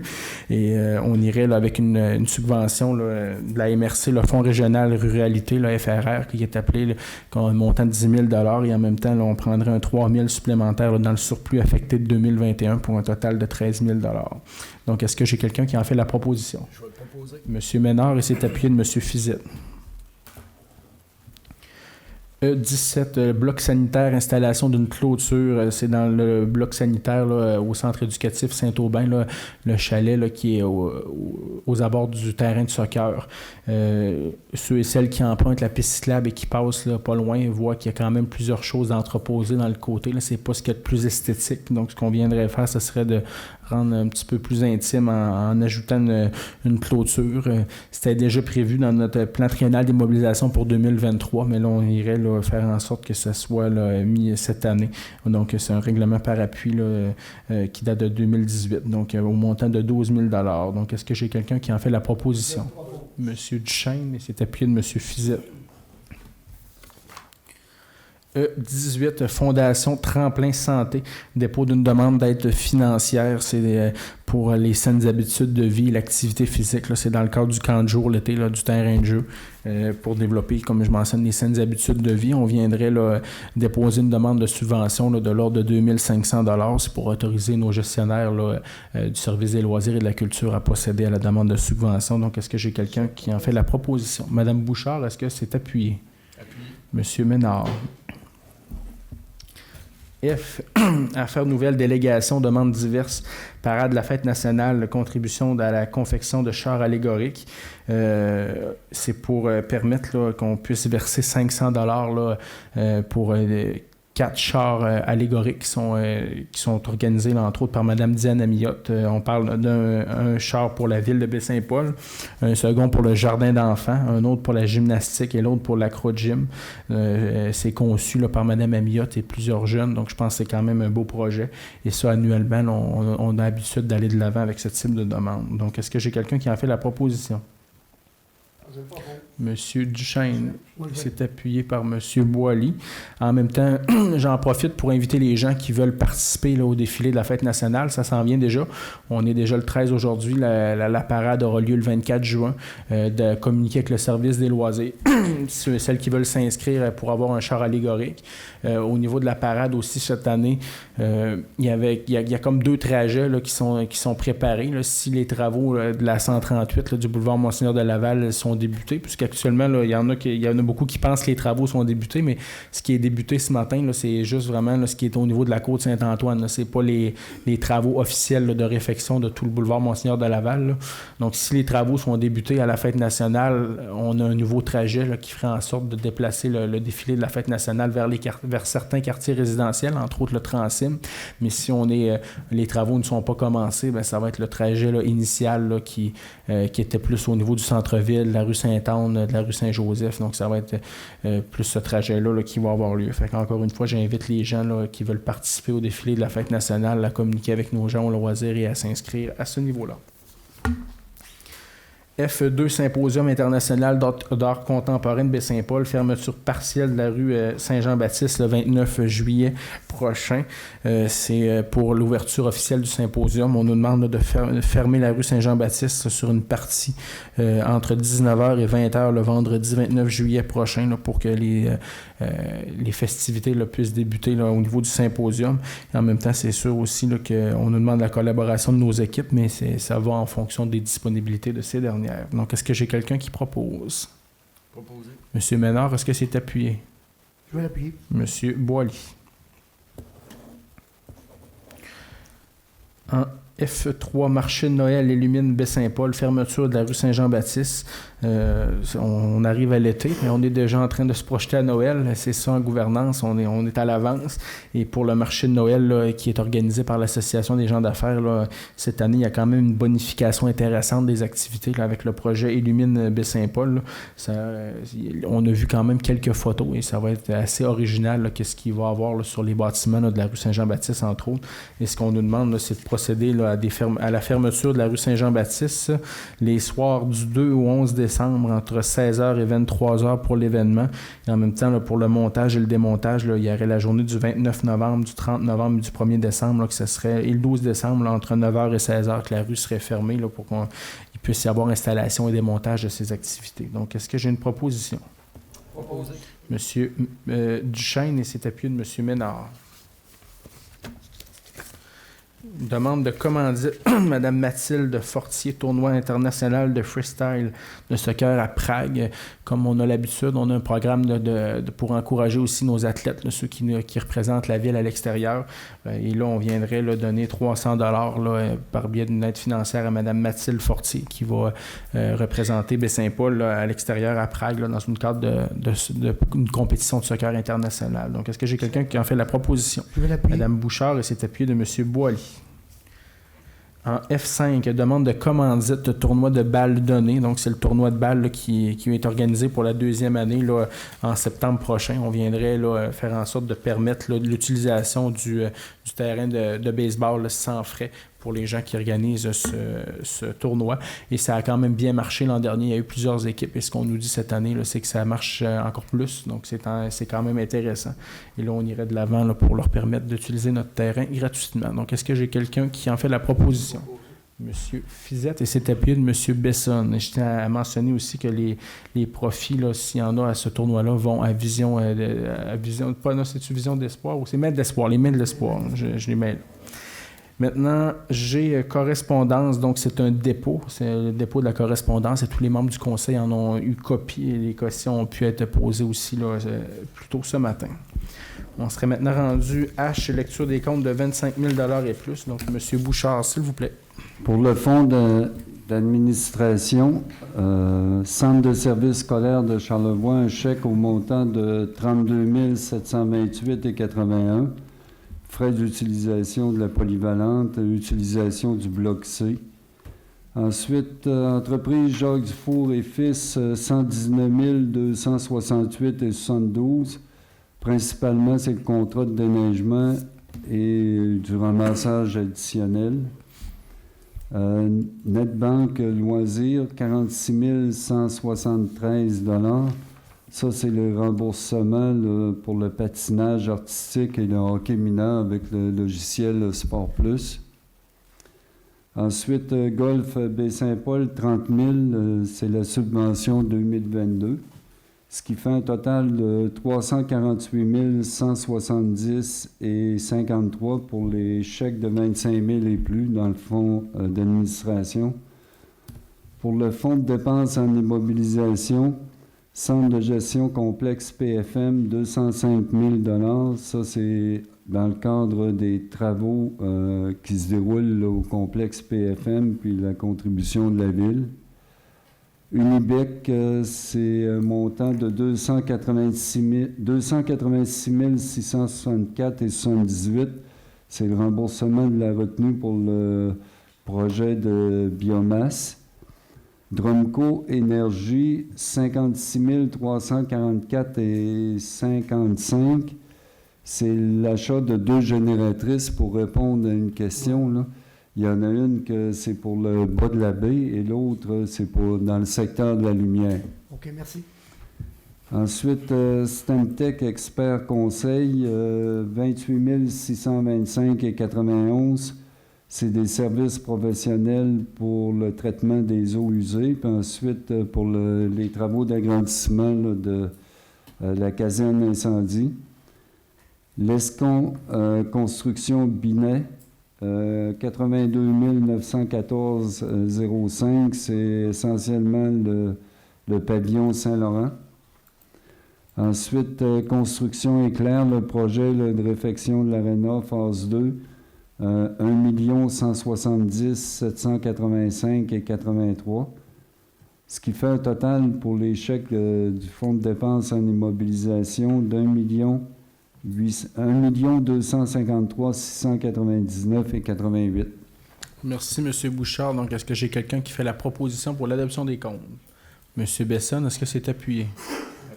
M. Ménard. On serait rendu maintenant en période d'intervention des membres du Conseil. Est-ce que j'ai des gens autour de la table qui aimeraient prendre la parole à ce moment-ci? Donc, M. Besson. Je vais commencer par... Monsieur Duchesne, allez-y. Oui, j'aimerais revenir sur jeudi dernier, présentation le 9 juin, l'Ordre du mérite. Je voudrais remercier, là, dans le fond, là, tous les contribuables qui ont remercier les membres du Conseil, ou au moins qui les ont félicités pour l'initiative qu'on a prise pour remercier ou remettre des médailles à des personnes qui se sont démarquées dans divers domaines, champs d'activité. Moi, pour avoir rencontré au moins, je ne sais pas combien de personnes en fin de semaine, c'était le sujet du jour. Donc, je tiens juste à mentionner que le Conseil était d'accord avec l'événement.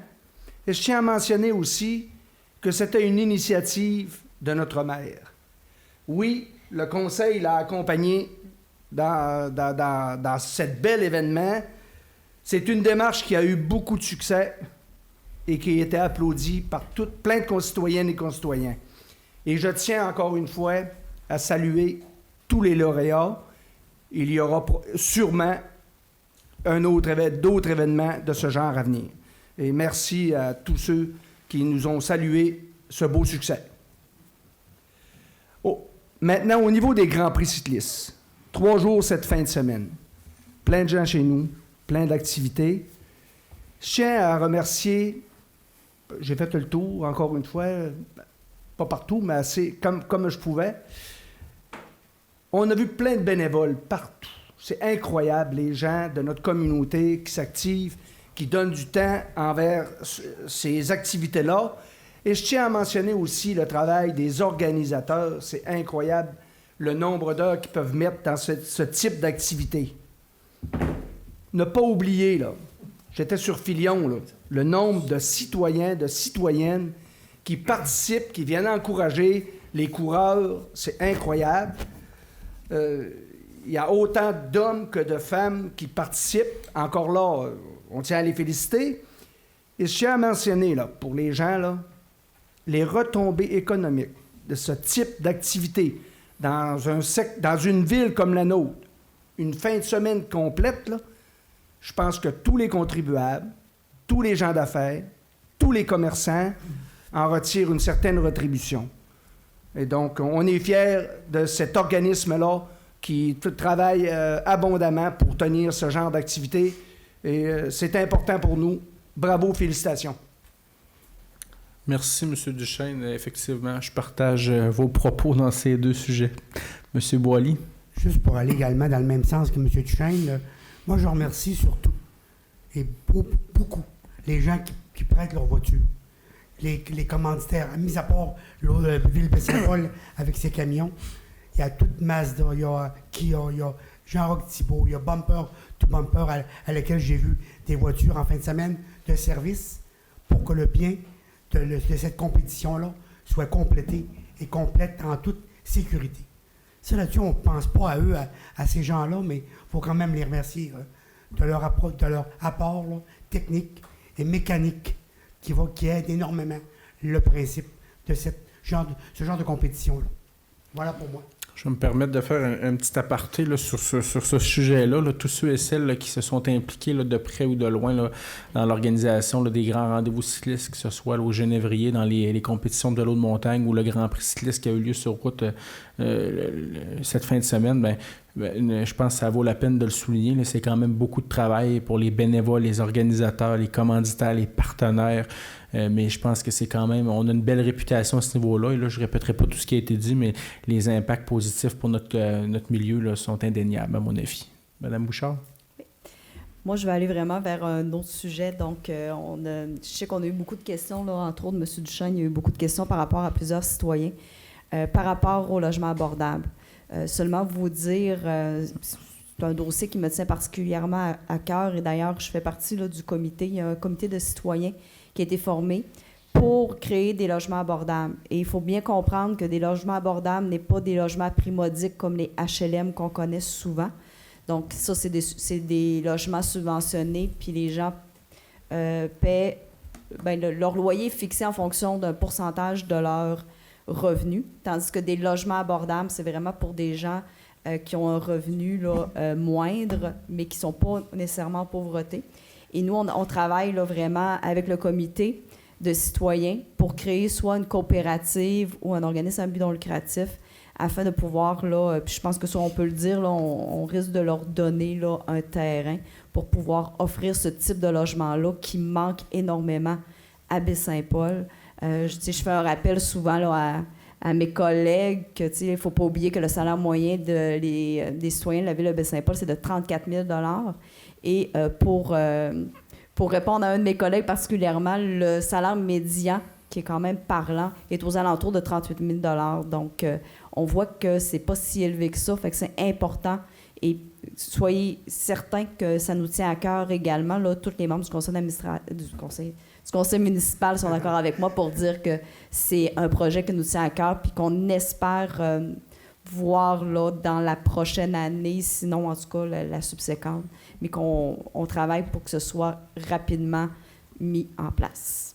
Merci. Merci, Mme Bouchard. M. Ménard, est-ce que vous désirez prendre la parole? Oui, juste une petite annonce. Le 22 juin prochain, il va y avoir un spectacle au quai. L'heure et le groupe seront mentionnés là, dans les prochains jours sur le site de la ville. Alors, je vous... 16h30 déjà. 16h30? Oui, il est annoncé déjà à 16h30. Super. Donc, alors, on invite les gens. Je vous invite en grand nombre. Merci. M. Fizet? Non, ça va. Non? M. Besson? Oui, j'ai quelques petits points, là. Je vais faire assez vite. Donc, premièrement, j'aimerais inviter tout le monde à aller au Carrefour culturel Paul Médéric. Il y a de très belles expositions actuellement qui exposent notamment le savoir-faire de gens d'ici, le Centre d'archives régional qui expose des gens qui viennent d'ailleurs. Il y a des artistes aussi de chez nous. Moi-même, je n'étais pas un très grand consommateur du Carrefour culturel avant mon mandat. Puis je le découvre à chaque nouvelle exposition. Fait que je vous invite pour vrai à y aller, ça vaut la peine. Je veux aussi féliciter là, nos jeunes qui s'illustrent dans différentes compétitions sportives et qui demandent notre contribution des fois pour aller dans ces compétitions-là. Ça fait vraiment chaud au cœur de voir de la belle jeunesse qui réussit. Aussi, je vais faire un lien avec un commentaire qu'un de mes conseillers déjà fait par le passé. Ça roule encore très, très vite. Sur les rues de la ville de Baie-Saint-Paul. Puis c'est pas les gens qui viennent nous rendre visite qui roulent vite. Moi, je prends des marches régulièrement avec mon bébé. Il est vraiment beau, mon bébé. Mais j'aime encore plus quand il est en sécurité. Puis que j'ai pas peur de me faire frapper là, quand je me promène avec. Donc, s'il vous plaît, levez le pied. Notamment quand il y a des piétons ou des cyclistes. La belle saison arrive. Les gens, ils sont dehors. Fait qu'on essaie de partager la route. Puis, suite à mon dernier point, c'est un appel à la tolérance. La ville de Baie-Saint-Paul est aux prises avec les mêmes réalités que toutes les entreprises puis tous les organismes qu'on entend, notamment en termes de pénurie de main-d'œuvre. Pour vous donner un exemple qui illustre très, très bien le cas, c'est certains de nos directeurs de services qui vont coacher le soccer le soir. Puis c'est pas parce qu'ils ont des enfants dans l'équipe de soccer, c'est parce qu'il n'y a plus personne pour coacher. Fait que ça se reflète dans tous nos services. Vous avez vu, financièrement, ça va correct, il faut être prudent, mais au niveau des ressources humaines, ça peut avoir de l'impact. Fait que des fois, quand vous voyez des choses qui ne sont pas faites exactement comme vous le souhaiteriez, ben dites-vous que ça peut être en lien avec le fait qu'il nous manque du monde pour vous servir, pour entretenir notre belle ville. Fait que si vous connaissez du monde qui veut travailler à la ville de Baie-Saint-Paul, n'hésitez pas à venir, mais sinon, soyez un peu... faites preuve parfois de tolérance. Puis prenez le temps de nous écrire, nous le mentionner. Mais ça va peut-être se faire un petit poil plus lentement que d'habitude. Merci beaucoup. Merci, M. Besson. Quelques petits points d'information. On a parlé tantôt, le 22 juin, il y a déjà un spectacle là, dans le secteur du quai. Sinon, 24 juin, fête nationale, il y a plusieurs activités là, qui sont organisées par les équipes des loisirs, une programmation avec plusieurs activités. En soirée, c'est dans le secteur du centre éducatif Saint-Aubin, là, comme on revient, là, c'est plaisant de voir ça. On revient avec une formule d'avant la pandémie, avec les feux d'artifice, le feu de joie, là, avec un spectacle de musique. Il y a la parade l'après-midi, la parade de vélo le matin, fait qu'on revient avec les activités d'avant la pandémie. Fête du Canada, le 1er juillet, dans le secteur aussi au quai, là, il va y avoir un spectacle, les feux d'artifice, donc comme avant la pandémie. Et je tiens à mentionner aussi qu'aujourd'hui, là, on a ouvert le processus de candidature pour la direction générale.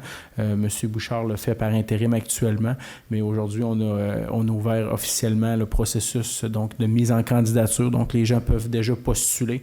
Et par la suite, là, il va y avoir un processus là, qui va prendre cours là, dans les prochaines semaines avec entrevues, tests psychométriques, tout ça. Mais j'invite les gens là, qui répondent aux différents critères là, dans l'appel de candidature à postuler. Sur ça, on serait maintenant rendu aux questions du public. Donc, il y a un micro qui est juste à l'arrière. Ceux et celles qui veulent aller là, au micro, je vous invite à l'instant. Je me présente parce que la plupart ne me connaissent pas. Pierre Alexandrovitch. Je réside au 67 rang Saint-Jérôme, le fameux rang Saint-Jérôme en passant. Nous, on a acheté en 2015. C'était un coin qui était tranquille. C'est pour ça que d'ailleurs, on avait choisi ce secteur-là. Présentement, ça ne l'est plus. Je ne sais pas ce qui se passe, mais les questions que j'ai pour vous autres, sachant que la ville de Baie-Saint-Paul a émis 3 permis d'exploitation sur le rang Saint-Jérôme, soit une sablière et 2 carrières, sans que la largeur du pavage de ce rang soit appropriée à l'usage régulier de camions lourds, est-il prévu des correctifs sur ce tronçon afin de le rendre conforme pour le transport de camions adéquatement sécuritaire pour les automobilistes, les piétons et les cyclistes? Je sais qu'il y a eu des discussions à l'interne avec notre service là, des travaux publics. Monsieur Bouchard, je ne sais pas si vous avez un complément là, pour cette première question. Bon, on avait reçu vos questions par écrit. Là, on se proposait de les lire, mais c'est mieux, vous êtes là. C'est bien.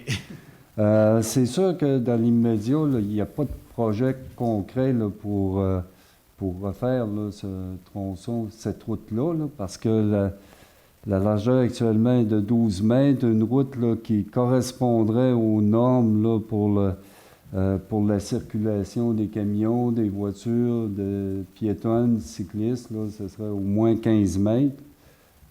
C'est sûr, la propriété de la ville est limitée dans ce secteur-là. C'est pour ça que je vous dis, dans l'immédiat, là, il n'y a pas de projet concret pour élargir cette rue-là. C'est certain que c'est une rue que les fondations sont à retravailler aussi. Là. Il y a beaucoup de travail à faire dans cette rue-là. On est conscient de ça. Ça fait que c'est un peu ça comme réponse, là, pour répondre clairement, non, il n'y a pas de projet concret. Là. Mais comment est-ce qu'on peut penser que la Ville a émis 3 permis? Pas 1, pas 2, 3. Sans consultation de personne. Il n'y a personne qui est avisé. Là. Ça a été donné bac à bac. Là, après ça, on est pris avec la pomme, là, si on peut dire. Là. Les résidents qu'on est là, je suis sûr que je ne suis pas le seul à me plaindre, là, parce que je parle pas. Tantôt, les autres questions, là, c'est majeur. Là. Il n'y a personne qui se préoccupe de ça. L'état de la route. Ça fait 2 mois qu'il y a des comptes dans le chemin, qu'il y a des trous. Personne ne passe là. Le service d'entretien des routes a arrêté en bas sur le camping Genévrier à réparer des trous. C'est comme s'il oubliait que le chemin continuait, là, puis qu'il pouvait monter en haut, puis il y avait plein de trous. Sans pour savoir que ça aurait pu être au moins réparé temporairement. Rien. Ouais, pour cet aspect-là, pas trop de questions là, pour l'entretien, là, j'ai vérifié avec le directeur des opérations aux travaux publics. Là, vous parlez dans votre courriel ou dans votre question, la période de dégel est terminée, effectivement. Mais lui, ce qu'il me dit, il faut attendre vraiment là, que l'assèchement de la route soit fait là, pour vraiment effectuer là, de façon, pour le moins un peu durable, là, les réparations. Là, ce qu'il me dit, sont en inspection actuellement, puis ils vont le faire sous peu. Période de dégel serait pas mal. Dégel, puis d'assèchement de la route là, serait terminé. C'est la réponse que j'ai obtenue parce que j'ai montré votre courriel. Il y aurait peut-être aussi juste un petit instant. Je pense que M. Duchesne aimerait Moi, peut-être je vais vous rajouter, répondre. J'étais là en 2018 et l'initiative passe par le dernier plan d'urbanisme de la ville.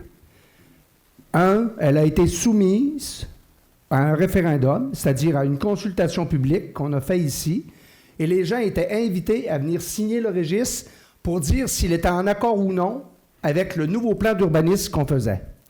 À l'intérieur de ce plan d'urbanisme-là, toutes les carrières, les sablières de notre territoire y étaient incluses et démontrées sur la carte. Malheureusement, les gens on n'a pas obtenu assez de signatures pour faire en sorte que notre plan d'urbanisme ne soit pas retenu. Donc, à cet égard, je tiens à vous mentionner la transparence du Conseil. La démarche a été faite selon les règles de l'art par l'ensemble des fonctionnaires de la Ville et par conséquent, la MRC. J'étais là en 2018, donc moi, personnellement, j'ai été une journée en avant à me tenir debout pour dire que j'étais contre tous les plans du plan d'urbanisme, mais ça ne fait pas pour autant, là, pour moi, un conseiller meilleur qu'un autre. Moi, j'étais à l'encontre pour mes raisons, puis d'autres l'ont accepté. Donc, mais ça s'est tenu et ça s'est fait, puis vous pourrez le demander aux fonctionnaires selon les règles de l'art. Ça a été très bien fait. Personne a dit on met 3 pites de sable là, puis 2 à Saint-Placide. Pas vrai. Il était dans le plan, il était dans le schéma, il était dans la carte.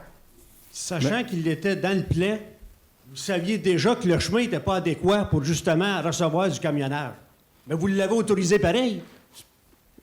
C'était dans le plan d'urbanisme global, je vous le répète. Moi, et de un, quand on dit la Ville les a permises, là, il était à l'intérieur du schéma d'aménagement prévu à la MRC. Nous, on les autorise par après. Donc, ils sont conformes selon la réglementation municipale localisée là où ils sont présentement. localisé sans savoir que le chemin qui est existant n'était pas adéquat pour recevoir ça. Mais là, j'arrête un petit peu. De toute façon, là, c'est en 2015, puis là, c'est une période quand même de questions. Là. Je veux pas qu'il y ait d'échanges de tout bord et tout côté. Je pense que la question a été quand même bien. Il y a un commentaire aussi, je pense qu'on en prend bonne note. Puis il y a quand même des suivis pour ça qui vont être effectués. Là. Pour l'instant, là, on va refaire d'autres validations. Là. C'est la réponse qu'on a obtenue là, de l'appareil administratif. J'ai une dernière question. Oui. C'est sûr que... Il y a déjà plus d'un an, une demande à la Ville a été faite afin qu'un règlement relatif à la circulation sur le rang Saint-Jérôme soit rédigé et adopté. Il serait prioritaire de statuer pour les journées et heures de circulation des camions lourds, incluant la période de dégel, la diminution de la vitesse permise et l'interdiction d'utilisation du frein moteur. Qu'en est-il? Parce que, à ce que je sache, il n'y en a pas. Pour le frein moteur, c'est certain qu'on ne peut pas l'interdire. Là, c'est pour des questions de sécurité. Ce qui peut être fait, par contre, c'est de la sensibilisation, puis de l'affichage là, qui pourrait être fait. Là. On l'a fait dans d'autres secteurs, cet aspect-là, pour le frein moteur. Ensuite, pour la question là, des horaires, puis pour limiter les heures, là, on est limité un peu par le Code de la sécurité routière, parce que même si on réglemente la ville, ça n'empêche pas le transport local. Étant donné que les carrières sont là, sablières, eux autres, c'est leur point d'attache, sont considérés comme du transport local. Ça fait que légalement, là, on pourrait difficilement là, limiter les horaires à moins d'une entente avec les principaux propriétaires là, de ce secteur-là. Bien là, vous avez déjà une entente, un règlement justement pour le chemin de l'Équerre. Hein? Oui, qui date de 2005. Puis de l'Équerre, si je me souviens, je ne l'ai pas vérifié, là, peut-être le Code de la sécurité routière a été changé depuis, là, ça fait quand même un grand bout de temps. Puis l'autre hypothèse, c'est qu'il y avait une entente aussi avec les propriétaires concernés de camionnage. Mettez-vous à notre place à 5 heures le matin, Ouais. les camions ils montent, puis ils descendent avec les freins moteurs. Mettez-vous à notre place, là. Moi, je paye 4200 $ de taxes en pensant que j'étais tranquille dans ce coin-là. Hey, excusez l'expression, c'est le bordel, là. Il n'y a personne qui se préoccupe de rien, là. Les 3 entrepreneurs qui sont là, les sablières, là, excusez, là, ils font ce qu'ils veulent. Moi, à 5 heures le matin, là, me faire réveiller, là, je suis pas sûr que vous auriez ça dans votre secteur, là, à 5 heures le matin, quasiment tous les jours, là. Tous les jours. Ça, c'est à part des trous, bing-bang, là. Écoutez, là, j'ai acheté un endroit qui devait être, en tout cas, à ma connaissance, qui était tranquille. Là, c'est rendu, là, tout le monde fait ce qu'il veut, là. Puis personne ne les arrête. On peut pas rien faire. Le chemin vous appartient en passant, là. C'est pas au MTQ, là, à demander la permission. C'est à la ville, c'est vous autres. C'est ça, regardez, la vitesse est déjà à 50 km. Peut-être l'affichage pourrait être augmenté. La surveillance dans ce secteur-là, on pourrait demander de faire plus de surveillance dans ce secteur-là. Oui, mais souvent quand... Là, juste une personne, s'il vous plaît. Là. Juste ceux qui veulent s'exprimer, là, je vous demanderai, s'il vous plaît, d'aller au micro. Puis il y a les réparations là, qui devraient être faites sous peu là, du chemin. Pour le reste, ça demeure des décisions du conseil, là, si on veut élargir la route, refaire les fondations, puis tout ça. Là. Mais statuer sur un règlement, là, je pense pas que vous êtes en désaccord, là, pour justement que les contribuables aient une certaine paix, là, une certaine quiétude, de dire au moins on a un règlement, puis vous ne pouvez pas passer entre telle heure et telle heure. Je pense que c'est un minimum, là.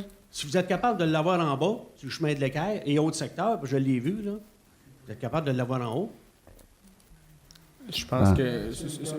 non. C'est la livraison locale, là, je vous disais tantôt. Là. Local, c'est tout local. C'est pas compliqué. Il se trouve une sablière, on peut y aller n'importe quel temps. Là, je pense qu'on a bien entendu le message, puis oui, on va regarder pour faire des actions dans où est-ce qu'on peut aller le plus possible dans notre gouvernance. C'est sûr que je ne peux pas aller au-dessus des lois provinciales, mais on comprend bien. Puis en effet, ça ne doit pas être le fun à 5 heures du matin de se faire réveiller par ce type de camionnage-là. Ce qu'on peut faire, on va le faire, on va en discuter. C'est sûr que là, on n'a pas toutes les réponses à vos questions ce soir, mais on va faire cheminer ce dossier-là. Qui va me revenir sachant qu'il va y avoir des... Ben, par la suite, là, je vous demande là, de donner vos coordonnées là, à l'administration après la séance, puis on va pouvoir communiquer avec vous. Là. C'est sûr que là, ça ne se fera pas demain matin. Là. Faut quand même, il y a quand même un processus là, réglementaire, tout ça, mais oui, c'est un dossier qu'on va mettre là, dans notre tableau de bord des différents dossiers. Cette année? Oui, cette année. Ça fait déjà plusieurs années que ça roule, là. Oui, je comprends, mais c'est sûr que là, on peut pas ce soir, on ne pourra pas tout régler ça. Il y a quand même beaucoup de dossiers aussi. Non, je comprends ça. Mais je le comprends que vous êtes tanné. C'est pas personnel en passant. Là. Moi, je réside là, mais je vois qu'il y en a d'autres. Là. Je connais pas personne dans le rang. Là. Mais c'est plusieurs résidents qui sont là. Ils doivent se faire casser les oreilles aussi, là, en passant. Là. Bien reçu. Pas le seul. Merci. Rapidement, là, parce que c'est pas une période d'échange. Oui, juste pour ajouter comme information, une information qui provient du ministère des Transports, et je vous lis. Le frein moteur est un équipement de sécurité. Il n'est pas possible d'interdire légalement son usage. Alors, on doit composer aussi avec ça. Il ne faut pas oublier ça. Ouais. Rendu à 7 heures le matin. Non, je comprends. On peut... À 5 heures le matin, là. Oui, il n'y a pas de raison. Moi, je fais juste ajouter cet élément-là. Vous avez eu les autres éléments de réponse, là. Puis je comprends également votre désarroi face à cette situation-là. C'est régulier en passant. Ouais. C'est pas une fois par mois, là. Puis tous les matins. Puis le Saint-Jérôme, il faut dire, comme M. Bouchard le mentionnait, là, c'était anciennement une rue de terre. Hein? C'est pas la structure. Ouais, c'est ça. La structure est à refaire. Puis il ne faut pas oublier qu'il n'y a pas juste les gens de Baie-Saint-Paul qui passent par là. Il y a d'autres personnes aussi qui vont en Saint-Urbain. Des petits véhicules. Qui reviennent de Saint-Urbain. Là, c'est pas dommageable. Alors, non, c'est toutes ces choses-là qui nous préoccupent également. Juste pour vous dire qu'en autant qu'on est concerné, et particulièrement moi-même, on est loin d'être insensible à tout ça. Merci. Oui, bonsoir. Jean-Roch Fortin, 6 rang Saint-Jérôme. C'est sur le même sujet, évidemment. Il y a quelque chose qui me chicote. Vous avez donné la permission sur les travaux de Monseigneur de Laval qui puissent se dérouler la nuit. Oui. Ça veut-tu dire que le camionnage va se faire durant la nuit dans le rang Saint-Jérôme? Ben, je peux pas dire si c'est... Si c'est le cas, moi, je sors dehors puis j'en tire un à carabine, je vous le dis, là.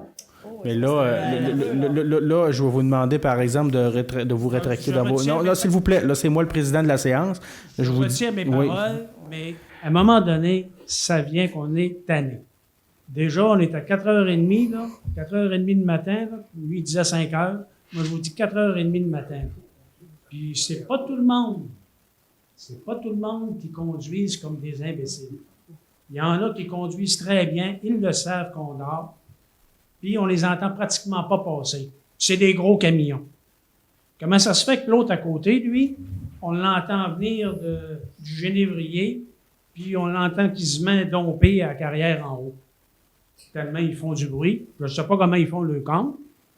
Je ne sais pas si c'est leur camion, mais à un moment donné, il faudrait peut-être que les entrepreneurs, je n'ai rien contre que les gens travaillent, mais il faudrait peut-être qu'ils disent à ses employés, écoutez, là, respectez les gens.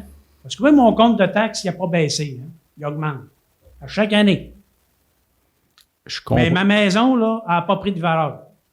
Je ne vendrai jamais ça à quelqu'un qui entend des camions, 200-300 camions par jour.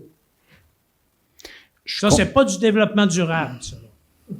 J'entends bien. La première question, à savoir là, si les travaux de nuit, on voit ça de plus en plus. Là, c'est pas juste à Baie-Saint-Paul. C'est des demandes qui sont formulées par Transport Québec. Et c'est sûr que si on veut que ça se termine le plus rapidement possible, on n'a pas vraiment le choix. Il faut que ça se fasse de nuit. Maintenant, sur la question de la façon de travailler de l'entrepreneur, si ça fait plus de bruit clos, tout ça, ben je ne travaille pas pour l'entrepreneur, fait que je ne le sais pas. Là, je ne peux pas malheureusement répondre à sa place là, pourquoi que il fait ce type de bruit-là. Je ne veux pas nommer personne. Il y a un entrepreneur qui est silencieux. Il y en a un qui ne l'est pas. Je nommerai personne. On pourra refaire des messages de prévention aussi à ces derniers-là, mais comme je vous dis, là, c'est pas moi qui gère l'entrepreneur et ses façons de faire, mais oui, on va faire un message là, de prévention là, à tous les entrepreneurs de Baie-Saint-Paul qui opèrent une carrière et une sablière. On va envoyer un message de rappel qu'il y a des gens qui résident sur les chemins puis de penser qu'ils sont pas tout seuls. C'est la première fois qu'on envoie des textos ici à la ville. Il n'y a jamais de changement. Pas la première fois. Moi, si je ne veux pas avoir des belles paroles encore qui disent on va s'occuper de ça, on va s'occuper de ça, ça ne change rien, ça dure 2 jours, puis ça recommence. Je veux que vous vous engagiez à rendre notre quartier résidentiel, qui était là bien avant les carrières, plus serein. Parce que là, c'est rendu que je m'en vais me reposer les oreilles à Québec, en ville. Je m'aperçois que c'est beaucoup plus silencieux. Pas ben bon pour la publicité de Baie-Saint-Paul, ça. Je comprends entièrement. M'engager, on va faire du mieux qu'on le peut. Évidemment, c'est pas moi qui conduis le camion, puis on a quand même une certaine limite à ce qu'on peut faire comme législation. C'est sûr qu'on va travailler avec nos partenaires aussi de la Sûreté du Québec. On va viser Contrôle routier Québec aussi. Mais c'est sûr que nous, la Ville, on est un des partenaires qui a un levier à ce niveau-là, mais on n'est pas le seul qui a un levier non plus sur ce sujet-là. Mais je comprends bien ce soir, là, je le vois aussi, il y a plusieurs personnes là, du secteur Saint-Jérôme qui sont présents, puis on entend le message, puis on va travailler pour qu'il y ait des actions aussi là, qui se travaillent sur ce dossier-là. Et oui, je suis d'accord avec vous que vous devez être tanné de faire des représentations sur ce sujet-là. Je tiens à vous féliciter parce que le changement à l'administration municipale, je pense que ça a fait du bien. Bien, merci. Est-ce qu'il y a d'autres personnes qui désirent aller au micro?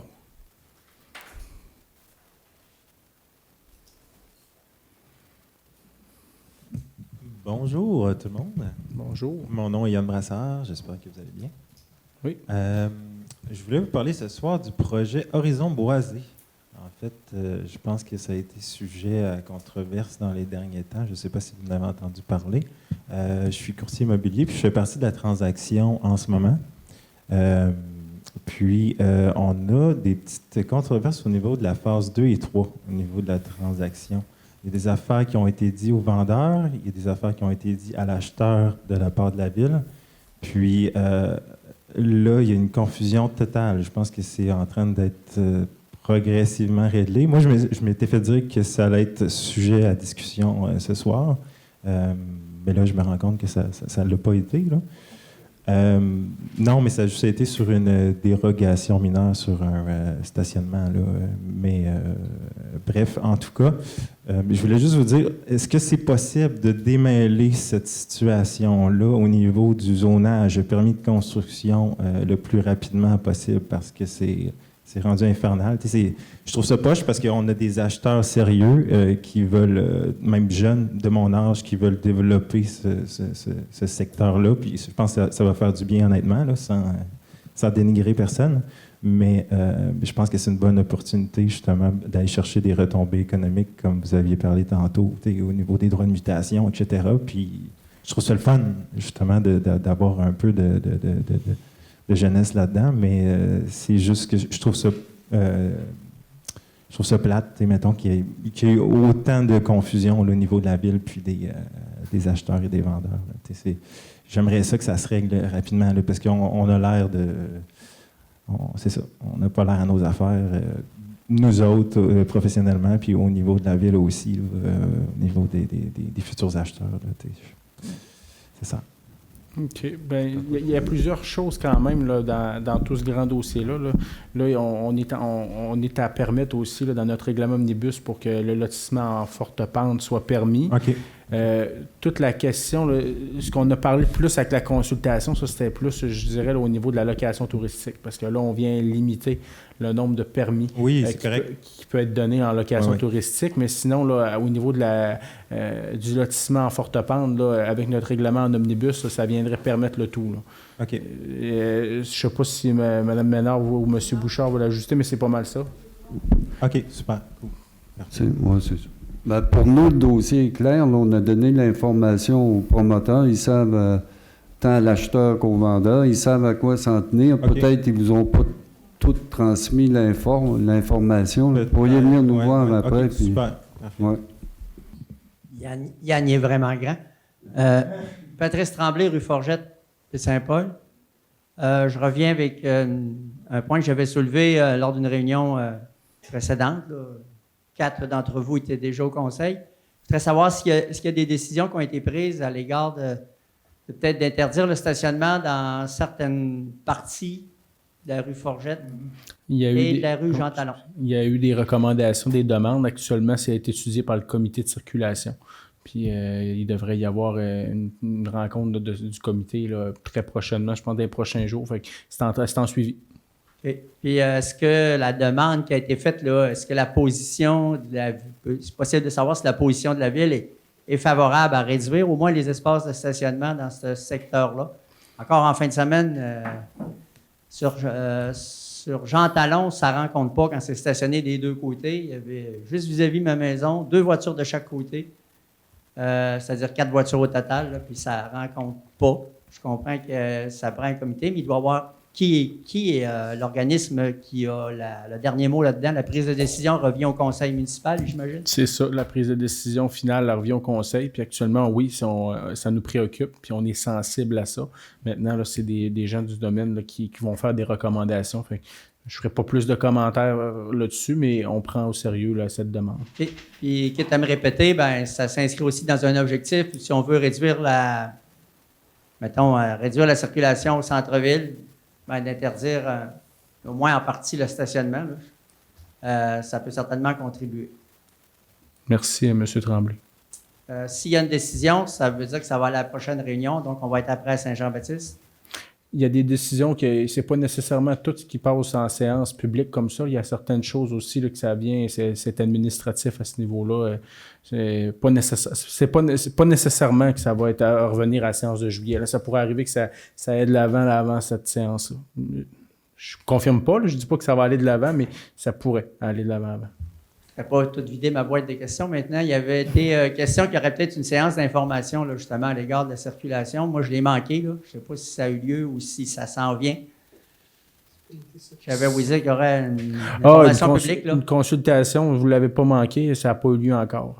Avec tous les travaux là, stratégiques en matière de circulation au centre-ville, cette année, là, ça avait été mis là, avec un accent là, prédominant sur la question des travaux avec la 138, parce que c'était pas le temps, là, à notre avis, cette année, de travailler sur le stratégique du centre-ville, parce qu'on était avec les travaux de la 138, c'était une année qui était exceptionnelle de prévu. Là, actuellement, les travaux sont toujours pas commencés. Ce qu'ils vont commencer, je ne le sais pas. Mais cette année, on a comme été pris de court. Là, lorsqu'on est arrivé au pouvoir en novembre dernier, on ne pensait pas que justement, il allait y avoir des travaux. Là. Il n'y avait pas personne qui avait ça dans ses cartons. Fait que ça a retardé certaines cartes qu'on avait dans notre jeu. Mais c'est clair et certain que cette consultation-là, là, je vous le dis ce soir, là, écoutez-moi bien, elle va avoir lieu. Mais elle n'aura pas lieu avant l'été. D'accord.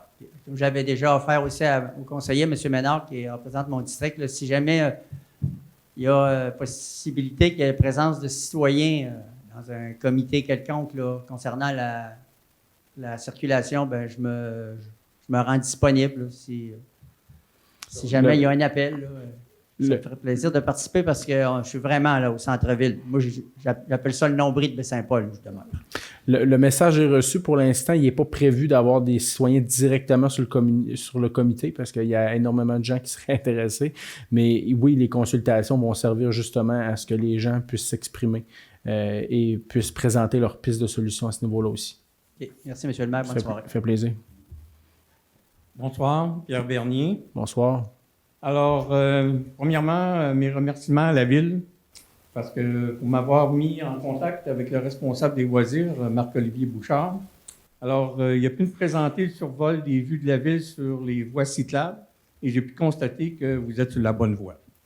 Bon. Je voulais aussi, vous avez reçu, vous envoyer 2 photos.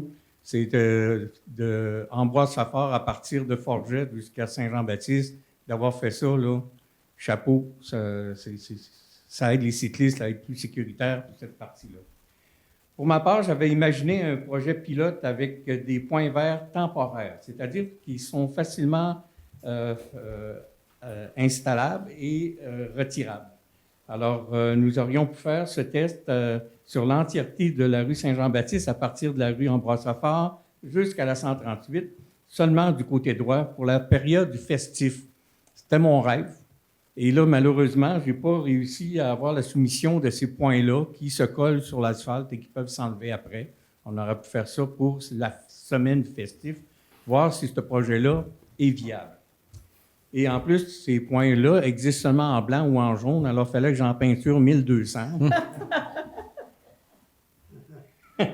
Alors, voilà. Alors, ce que je fais actuellement, c'est que j'ai entamé une lettre d'appui pour le projet des points verts. Le monde, quand il me voit en vélo, m'en parle. Alors, je vais arriver avec une lettre à un moment donné d'appui. Et pour que cette façon-là, je souhaite que ça soit une réalisation pour la saison estivale 2023. Alors, à suivre avec vous autres. Une vraie question cette fois-là. Le chemin le long du boisé avec la machinerie pour la construction de la tour. Oui. Et les conditions atmosphériques très humides qu'on a eues est très mal en point. Oui. Alors, est-ce qu'elle sera remise en forme pour les piétons et les cyclistes après le travail? Oui. C'est la tour d'observation, tout ça, c'était pas prêt pour le mois de mai. Là, ça devait être livré là. Puis en effet, là, avec tout l'appui qu'il y a eu, ça a brisé le chemin, si je peux dire. Mais tout est prévu, ça va être réparé là, très prochainement. Merci beaucoup. Et pour les traverses de piétons, on a déjà parlé des pictogrammes, qui reste seulement un pictogramme de piétons. L'autre jour, j'ai été témoin de quelqu'un en fauteuil roulant qui a actionné les lumières flashantes jaunes. Et encore une fois, 3 voitures à passer d'un bord, 2 voitures à passer de l'autre bord. Quand les clignotants ont arrêté et qu'il n'y avait plus de voitures, le monsieur a pu enfin traverser. Alors, et d'habitude, vous marquez qu'il y a une amende. Sur les anciens panneaux en plastique, là, c'était marqué amende 100 $. Sur ces nouveaux éclairages-là, il n'y a pas d'amende de marqué. Je ne sais pas s'il faut mettre le jaune en rouge, mais... On peut continuer de le marquer, mais bien honnêtement, même si on le marque, il y a du monde qui passe pareil, puis c'est de la prévention. On le dira jamais assez. La priorité est aux piétons lorsqu'il y a des gens à faire traverser, mais il y a des gens que, même si je mettrais ça en grand rouge, il y a des gens qui vont passer pareil. Puis la prévention a ses limites, mais oui, on travaille à ce niveau-là aussi. On veut que ça soit plus sécuritaire là, pour les gens qui traversent, que ce soit en fauteuil roulant, à pied ou à vélo. Mais c'est pas facile, je vous l'accorde. Merci beaucoup. Merci. Est-ce qu'il y a d'autres personnes qui voulaient aller au micro? Non? Donc, on serait déjà rendu à la conclusion. Est-ce que j'ai quelqu'un qui propose la levée de la rencontre? Madame Bouchard, est-ce que c'est appuyé? Monsieur Besson. Donc, merci et bonne fête de soirée.